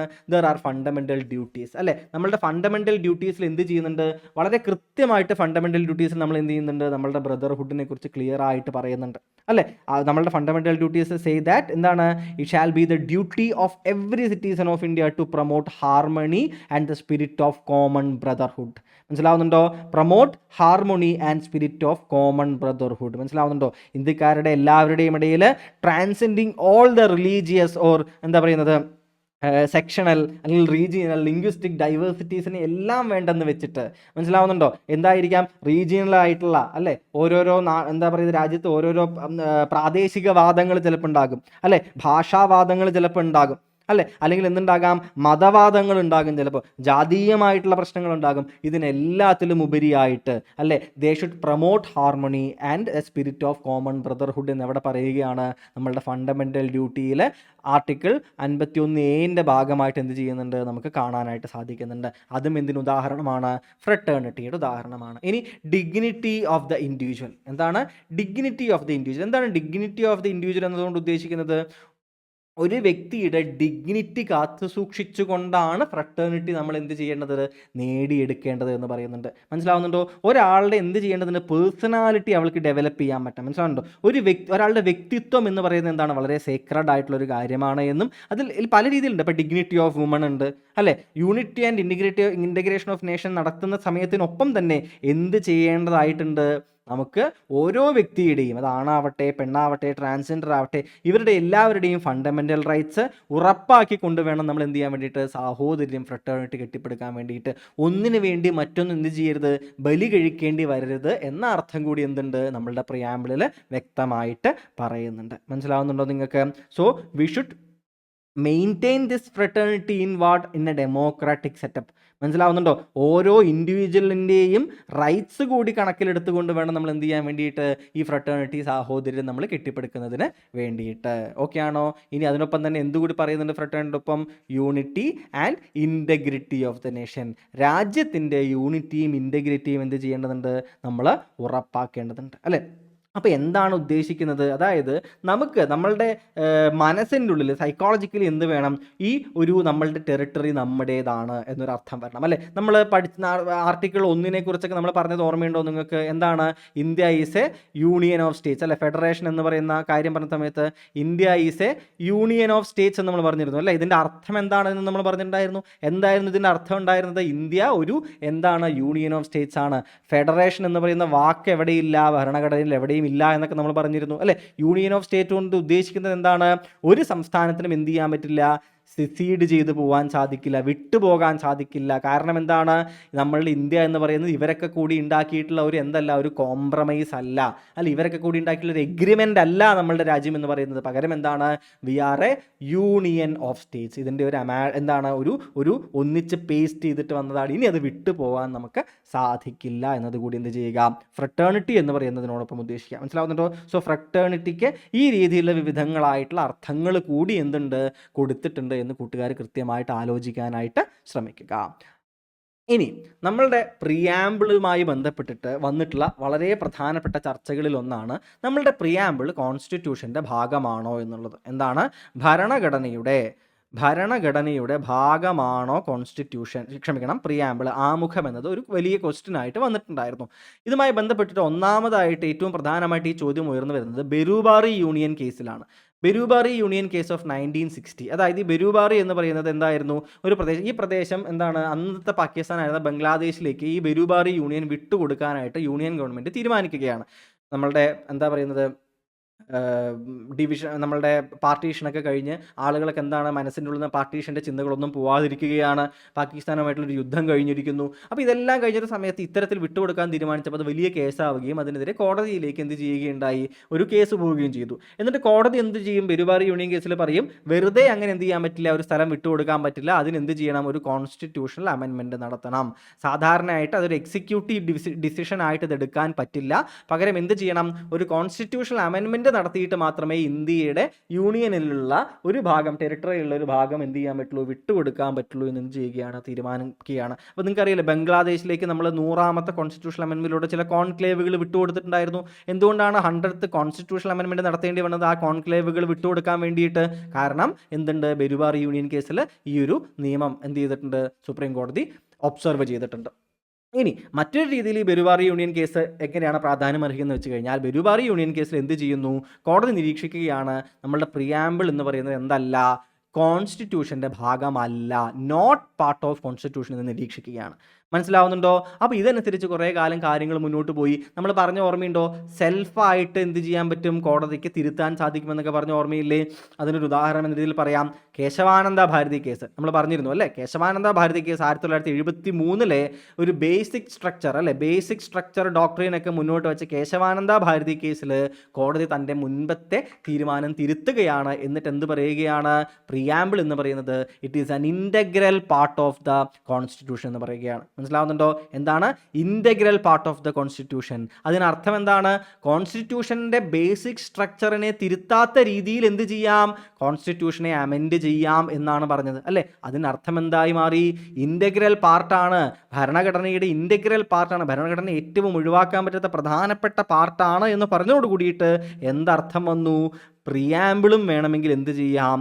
തിരുത്താം, അമെൻഡ് ചെയ്യാം എന്നർത്ഥം വന്നു. എന്തിൽ ഉറയ്ക്കണം? പക്ഷേ ബേസിക് സ്ട്രക്ചറിൽ ഉറച്ചു നിന്നുകൊണ്ട് പ്രിയാമ്പിളിൽ മാറ്റം വരുത്താമെന്ന് പറഞ്ഞു. മനസ്സിലായോ? അതിനുശേഷം LIC ഓഫ് ഇന്ത്യ കേസ് 1995 എന്ത് ചെയ്യുകയാണ്? ഈ ഒരു വിധി അല്ലേ, പ്രിയാമ്പിള് കോൺസ്റ്റിറ്റ്യൂഷൻ്റെ ഇൻ്റഗ്രൽ പാർട്ടാണ് എന്ന് പറയുന്ന ആശയം ഒന്നുകൂടി എന്ത് ചെയ്യുകയാണ്? ഉറപ്പിച്ച് കോടതി പറയുകയാണ്. അപ്പോൾ പ്രിയാമ്പിളുമായി ബന്ധപ്പെട്ട, പ്രിയാമ്പിൾ കോൺസ്റ്റിറ്റ്യൂഷൻ്റെ ഭാഗമാണോ എന്ന ചോദ്യവുമായി ബന്ധപ്പെട്ടിട്ടുള്ള പ്രധാനപ്പെട്ട കേസുകൾ ഏതെല്ലാം എന്ന് ചോദിക്കുകയാണെങ്കിൽ ഈ 3 കേസുകൾ അതുമായി ബന്ധപ്പെട്ടതാണെന്ന് ഓർക്കുക. Berubari union case, Kesavananda Bharati case, LIC of India case അല്ലേ? ചോദ്യം ആ രീതിയിൽ വരാം. ചോദിച്ചിട്ട് ഈ 3 കേസും അതിനൊപ്പം ഇതിലില്ലാത്ത 4ാമത്തെ ഒരു കേസും തരാം അല്ലേ? എന്നിട്ട് എന്ത് ചെയ്യാം? ഓപ്ഷൻസിൽ നിന്ന് ഇതുമായി ബന്ധമില്ലാത്ത കേസ് ഏത് എന്ന് ചിലപ്പോൾ ചോദിക്കാം അല്ലേ? അപ്പോൾ ഈ 3 കേസുകളും എന്ത് ചെയ്യുക? കൂട്ടുകാർ ഓർത്ത് വെക്കാനായിട്ട് ശ്രമിക്കുക. ഇനി നമ്മളുടെ ഭരണഘടനയുടെ ചർച്ചയെല്ലാം കഴിഞ്ഞ് ഏറ്റവും അവസാനം എപ്പോഴാണ് ഏറ്റവും എൻഡിലാണ് എന്ത് ചെയ്യുന്നത്, നമ്മളുടെ ഭരണഘടനയുടെ ആമുഖം എന്ത് ചെയ്യുന്നത്, ഉൾപ്പെടുത്തപ്പെടുന്നത്. അതിന് കാരണം എന്താണ്? ഭരണഘടനയുടെ എല്ലാ സവിശേഷതകളും പറയുന്ന ഒന്നായിരിക്കണം, അല്ലെ, അടിസ്ഥാനപരമായിട്ടുള്ള അതിൻ്റെ അന്തസത്ത ഉൾക്കൊള്ളുന്ന ഒന്നായിരിക്കണം ഏത്, ആമുഖം എന്ന് ഭരണഘടനാ ശില്പികൾക്ക് നിർബന്ധമുണ്ടായിരുന്നു. അതുകൊണ്ട് തന്നെ ഏറ്റവും അവസാനമാണ് പ്രിയാമ്പിൾ എന്ത് ചെയ്യുന്നത്, ഉൾപ്പെടുത്തപ്പെടുന്നത്. ആൻഡ് ഒരു കാര്യം നിങ്ങൾ ആലോചിക്കണം, it is neither A source of power nor A prohibition. അതായത് ഇപ്പോൾ ഫണ്ടമെൻ്റൽ റൈറ്റ്സ് ലംഘിക്കപ്പെട്ടു എന്നൊക്കെ പറഞ്ഞിട്ട് എന്ത് ചെയ്യും, ഇതെന്താണ്, ഇതിനെതിരെയാണ്, ഫണ്ടമെൻ്റൽ റൈറ്റ്സിനെതിരെ എന്ത് ചെയ്തു ആണ് ഗവൺമെൻറ് നടപടിയെടുക്കുന്നത്, അതുകൊണ്ട് എന്ത് ചെയ്യരുത്, ഗവൺമെൻറ്റിനെ ചെയ്യാൻ സമ്മതിക്കുന്നതൊക്കെ മറ്റും എന്ത് ചെയ്യാം, നമുക്ക് കോടതികളെ സമീപിക്കാം, അല്ലേ, ഫണ്ടമെൻ്റൽ റൈറ്റ്സ് നിഷേധിക്കപ്പെട്ടെന്ന് വെച്ചിട്ട്. അതായത് എങ്ങനെയാണ് ഫണ്ടമെൻ്റൽ റൈറ്റ്സ് ജസ്റ്റീഷ്യബിൾ ആണ്, അല്ലേ, അത് ലംഘിക്കപ്പെട്ടു എന്ന് വെച്ചിട്ട് നമുക്ക് എന്ത് ചെയ്യാം, നമുക്ക് സമീപിക്കാൻ പറ്റും. എന്തിനെ സമീപിക്കാൻ പറ്റും, നമുക്ക് കോടതിയെ സമീപിക്കാൻ പറ്റും. പക്ഷേ ഇതെങ്ങനെയാണ്, this is non justiciable in nature. ഇതെങ്ങനെയാണ്, this is non justiciable in nature എന്ന കാര്യം എന്ത് ചെയ്യുക, കൂട്ടുകാർ ഓർത്ത് വെക്കുക. സോ പ്രിയാമ്പിളിലുള്ള കാര്യം ഗവൺമെൻറ് ലംഘിച്ചു എന്ന് വെച്ചിട്ട് എന്ത് ചെയ്യാൻ പറ്റില്ല, നമുക്ക് കോടതിയെ സമീപിക്കാൻ പറ്റില്ല. അതുകൊണ്ട് തന്നെയാണ് ഇത് എന്തല്ല, ഇത് ഗവൺമെൻറ്റിന് ഒരു സോഴ്സ് ഓഫ് പവറുമല്ല, ഗവൺമെൻറ്റിൻ്റെ നടപടികളുടെ മുകളിലുള്ള ഒരു പ്രൊഹിബിഷനുമല്ല ഇത് പ്രിയാമ്പിൾ എന്ന് പറയുന്നത്. മനസ്സിലാവുന്നുണ്ടോ? അപ്പോൾ പ്രിയാമ്പിൾ പൊക്കി പിടിച്ചുകൊണ്ട് നമുക്ക് എന്ത് ചെയ്യാൻ പറ്റില്ല, കോടതിയുടെ അടുത്ത് പോയിട്ട് നോക്കൂ, ഗവൺമെൻറ്റിന് പറയാൻ പറ്റില്ല, അതെ പ്രിയാമ്പിളിൽ ഇന്ന കാര്യം പറഞ്ഞിട്ടുണ്ട് അതുകൊണ്ടാണ് എന്ന് പറഞ്ഞിട്ട് എന്ത് ചെയ്യാൻ പറ്റില്ല, പറയാൻ പറ്റില്ല. അതായത് അതൊരു സോഴ്സ് ഓഫ് പവർ അല്ല ഗവൺമെൻറ്റിന്. അതുപോലെ തന്നെ എന്തല്ല, അത് ഗവൺമെൻറ്റിൻ്റെ മുകളിലോ മറ്റുള്ളവരുടെ മുകളിലോ ഉള്ള ഒരു പ്രൊഹിബിഷനും അല്ല. വളരെ ഇമ്പോർട്ടൻ്റ് ആയിട്ടുള്ള ഒരു പാർട്ടാണെങ്കിലും ഇത് അല്ല എന്ന് ചെയ്യുക, കൂട്ടുകാർ കൃത്യമായിട്ട് ആലോചിക്കുക. അതുകൊണ്ട് തന്നെ പ്രിയാമ്പിൾ ഫണ്ടമെൻ്റൽ റൈറ്റ്സിനെ പോലെ എന്തല്ല, ജസ്റ്റീഷ്യബിൾ അല്ല. So it is non justiciable in nature. It is non justiciable in nature. Okay ആണല്ലോ. ഇനി അമീനബിലിറ്റിയെ കുറിച്ച് നമ്മൾ എന്ത് ചെയ്തു, ഓൾറെഡി പറഞ്ഞിരുന്നു, അല്ലേ. ആർട്ടിക്കിൾ 368 എന്ത് ചെയ്യുന്നത്, കോൺസ്റ്റിറ്റ്യൂഷണൽ അമെൻമെൻറ്റിന് വേണ്ടി എന്താണ്, സ്പെഷ്യൽ മെജോറിറ്റിയിലൂടെ നമ്മൾ കോൺസ്റ്റിറ്റ്യൂഷൻ അമെൻഡ് ചെയ്യാൻ വേണ്ടിയിട്ട് ഉപയോഗിക്കുന്നത്, അല്ലേ. അപ്പോൾ കേശവാനന്ദ ഭാരതി കേസ് 1973 എന്ത് ചെയ്യുകയാണ്, വരികയാണ്, അല്ലേ. 1973 ഏപ്രിൽ 24 എന്ത് ചെയ്യുന്നത്, ഈ കേശവാനന്ദ ഭാരതി കേസ് എന്ത് ചെയ്യുന്നത്, മുന്നോട്ട് വരുന്നത്, അതിൻ്റെ വിധി പ്രസ്താവം വരുന്നത്, അല്ലേ. അപ്പോൾ ഇതിൽ എന്ത് പറയുന്നു, ബേസിക് ഫീച്ചറുകൾ എന്ത് ചെയ്യണം, സംരക്ഷിക്കണം. അമെൻഡ് ചെയ്യാം, കോൺസ്റ്റിറ്റ്യൂഷൻ അമെൻഡ് ചെയ്യാം, പക്ഷേ ബേസിക് ഫീച്ചേഴ്സ് എന്ത് ചെയ്യേണ്ടതുണ്ട്, നിലനിർത്തിക്കൊണ്ട് മാത്രം അമെൻഡ് ചെയ്യാം. ഇപ്പോൾ സെക്യുലറിസം, പാർലമെൻ്ററി ഡെമോക്രസി തുടങ്ങിയിട്ടുള്ള കുറേ കാര്യങ്ങൾ എന്താണ്, ഫണ്ടമെൻ്റൽ റൈറ്റ്സ്, ഇവയെല്ലാം എന്താണ്, ബേസിക് ഫീച്ചറാണ് ആരുടെ, കോൺസ്റ്റിറ്റ്യൂഷൻ്റെ. ഇവ സംരക്ഷിച്ചുകൊണ്ടുള്ള അമെൻമെൻറ്റുകൾ മാത്രം എന്ത് ചെയ്യാം, സമ്മതിക്കാം എന്ന് ചെയ്യുകയാണ് കോടതി നിരീക്ഷിക്കുകയാണ്, അല്ലേ. അപ്പോൾ ഇതോടുകൂടിയിട്ട് എന്ത് സംഭവിക്കുകയാണ്, ഒരു കാര്യം കൂടി കോടതി പറയുന്നുണ്ട്, നമ്മളുടെ പ്രിയാമ്പിൾ എന്ന് പറയുന്നത് കോൺസ്റ്റിറ്റ്യൂഷൻ്റെ ഒരു ഭാഗമാണ്. It is part of the കോൺസ്റ്റിറ്റ്യൂഷൻ്റെ എന്താണ്, ഇൻ്റഗ്രൽ പാർട്ടാണ്, ഒരു ഭാഗമാണ് എന്ന് ചെയ്യുകയാണ് കോടതി നിരീക്ഷിക്കുകയാണ്. അതിനർത്ഥം എന്താണ്, ഭരണഘടന, കോൺസ്റ്റിറ്റ്യൂഷൻ എന്താണ്, ബേസിക് ഫീച്ചറുകൾ സംരക്ഷിച്ചുകൊണ്ട് അമെൻഡ് ചെയ്യാം എന്നാണ് പറയുന്നത് എന്നുണ്ടെങ്കിൽ പ്രിയാമ്പിൾ കോൺസ്റ്റിറ്റ്യൂഷൻ്റെ ഭാഗമാണ് എന്ന് നിരീക്ഷിക്കുന്നതോട് കൂടിയിട്ട് preamble also can be amended എന്നായി മാറി. നിങ്ങൾക്ക് ആ ക്രോണോളജി മനസ്സിലായോ? നേരത്തെ പ്രിയാമ്പിൾ അമെൻഡ് ചെയ്യാൻ പറ്റില്ലായിരുന്നു. കാരണം എന്താണ്, ബെരൂബാറി യൂണിയൻ കേസിൽ തൊട്ട് മുമ്പ് നമ്മൾ കണ്ടില്ലേ, കോൺസ്റ്റിറ്റ്യൂഷൻ്റെ ഭാഗമല്ല പ്രിയാമ്പിൾ എന്നാണ് പറഞ്ഞിട്ടുണ്ടായിരുന്നത്. പക്ഷേ ഇപ്പോൾ എന്തായിട്ട് മാറി, ഭരണഘടനയുടെ ഭാഗമാണ് പ്രിയാമ്പിൾ എന്ന് വരികയും അതോടുകൂടിയിട്ട് പ്രിയാമ്പിൾ എന്തായി മാറുകയാണ്, അമീനബിൾ ആയിട്ട് മാറുകയാണ്. മനസ്സിലാവുന്നുണ്ടോ? ഇനി എത്ര തവണ ഇതിൻ്റെ പേരിൽ അമെൻഡ് ചെയ്തു നമ്മളുടെ പ്രിയാമ്പിൾ? ഒരേയൊരു തവണ. Only one amendment has been made, അല്ലേ. ഒരിക്കൽ മാത്രമേ എന്ത് ചെയ്തിട്ടുള്ളൂ, നമ്മളുടെ ഭരണഘടനയിലെ ആമുഖം എന്ത് ചെയ്യപ്പെട്ടിട്ടുള്ളൂ, ഭരണഘടനയുടെ ഒരു അമെൻമെൻറ്റിന് എന്ത് ചെയ്തിട്ടുള്ളൂ, വിധേയമായിട്ടുള്ളൂ, അല്ലേ. അപ്പോൾ എപ്പോഴാണ് നടന്നത്, 1976 42ാമത് ഭരണഘടനാ ഭേദഗതിയിലാണ് എന്ത് ചെയ്യുന്നത്, ഈ അമെൻമെൻറ്റ് നടക്കുന്നത്. ഈ അമെൻമെൻറ്റിലൂടെ സോഷ്യലിസ്റ്റ്, സെക്യുലാർ ആൻഡ് ഇൻറ്റഗ്രിറ്റി എന്നീ 3 ടേമുകൾ എന്ത് ചെയ്യുകയാണ്, ഉൾപ്പെടുത്തപ്പെടുകയാണ്. പ്രത്യേകം ശ്രദ്ധിക്കുക, സോവറിൻ എന്ന വാക്കല്ല ഉൾപ്പെടുത്തപ്പെടുന്നത്, സോഷ്യലിസ്റ്റും സെക്യുലറാണ് നമ്മൾ ഉൾപ്പെടുത്തപ്പെടുന്നത്. ഫ്രട്ടേണിറ്റിയോ ഇക്വാലിറ്റിയോ ലിബർട്ടിയോ ഒന്നുമല്ല ഉൾപ്പെടുത്തപ്പെടുന്നത്, ഇൻറ്റഗ്രിറ്റി എന്ന വാക്കാണ്. കാരണം ഇൻറ്റഗ്രിറ്റി എന്നതിന് പകരം ചിലപ്പോൾ എന്ത് ചെയ്യും, ഫ്രട്ടേണിറ്റി എന്ന് തരും ആൾക്കാർ. ഫ്രട്ടേണിറ്റി അതാണ് ശരി എന്ന് വെച്ചിട്ട് വേഗം അതിലേക്ക് ചാടി ഉത്തരം എഴുതും. പക്ഷേ ഇൻറ്റഗ്രിറ്റി ആണ് എന്ന് പ്രത്യേകം ആലോചിക്കുക. പലരും ഒരുപാട് തവണ തെറ്റിച്ച് കണ്ടിട്ടുള്ള ഒരു ഭാഗമാണ്. ഇൻറ്റഗ്രിറ്റി എന്ന വാക്കാണ് ഉൾപ്പെടുത്തപ്പെട്ടിട്ടുള്ളത്. സോഷ്യലിസ്റ്റ്, സെക്യുലർ, ഇൻറ്റഗ്രിറ്റി, ഈ 3 വാക്കുകൾ എന്ത് ചെയ്യുകയാണ്, അമെൻഡ് ചെയ്തിട്ട് ഉൾപ്പെടുത്തപ്പെടുകയാണ്. ഇത് കോടതി പരിശോധിക്കുകയും ഈ 3 വാക്കുകളും എന്താണ്, കോൺസ്റ്റിറ്റ്യൂഷൻ്റെ ബേസിക് സ്ട്രക്ചറിനെ അഫക്റ്റ് ചെയ്യാത്ത വാക്കുകളാണെന്ന് കാണുകയും അതെന്ത് ചെയ്യുകയാണ്, അംഗീകരിക്കുകയും ചെയ്യുകയാണ്. മനസ്സിലാവുന്നുണ്ടോ? അപ്പം 3 ടേമുകൾ എന്ത് ചെയ്യപ്പെടുന്നു, ഉൾപ്പെടുത്തപ്പെടുന്നു. ഈ ഒരു അമെൻമെൻറ്റിന് വേണ്ടിയിട്ട് ഒരു തവണ മാത്രമേ എന്ത് ചെയ്തിട്ടുള്ളൂ, നമ്മളുടെ പ്രിയാമ്പിൾ എന്ത് ചെയ്യപ്പെട്ടിട്ടുള്ളൂ, അമെൻഡ് ചെയ്യപ്പെട്ടിട്ടുള്ളൂ എന്ന കാര്യവും എന്ത് ചെയ്യുക, കൂട്ടുകാർ കൃത്യമായിട്ട് ആലോചിക്കുക. അപ്പോൾ പറഞ്ഞ കാര്യങ്ങളൊക്കെ ക്ലിയർ അല്ലേ? അപ്പോൾ ഇത്രയും കാര്യങ്ങളാണ് നമ്മളുടെ പ്രിയാമ്പിളുമായി ബന്ധപ്പെട്ടിട്ട് നിങ്ങൾ കൃത്യമായിട്ട് ഓർത്തിരിക്കേണ്ട കാര്യങ്ങൾ. തെറ്റിക്കരുത്. പ്രിയാമ്പിളിൻ്റെ ഭാഗത്തു നിന്ന് ധാരാളമായിട്ട് ക്വസ്റ്റ്യൻസ് പലപ്പോഴും വന്ന് കണ്ടിട്ടുണ്ട്. അത് നമ്മളുടെ ഡിഗ്രി ലെവൽ പ്രിലിംസിനാകട്ടെ മെയിൻസിനാകട്ടെ മറ്റേത് എക്സാമിനുമാകട്ടെ വളരെ വളരെ ഇമ്പോർട്ടൻ്റ് ആയിട്ടൊരു പാർട്ടാണ് പ്രിയാമ്പിൾ. വളരെ ശ്രദ്ധിച്ചിട്ട് പഠിക്കാനായിട്ട് ശ്രമിക്കുക. കൃത്യമായിട്ട് ക്വസ്റ്റ്യൻസ് ചെയ്തിട്ട് പ്രാക്ടീസും ചെയ്യുക. എൻ്റെ പേര് അപൂർവദാസ്. ഇത്ര നേരം കേട്ടിരുന്നതിന് വളരെയധികം നന്ദി. Thank you very much. അടുത്ത ക്ലാസ്സിൽ നമുക്ക് എന്ത് ചെയ്യാം, വീണ്ടും കണ്ടുമുട്ടാം.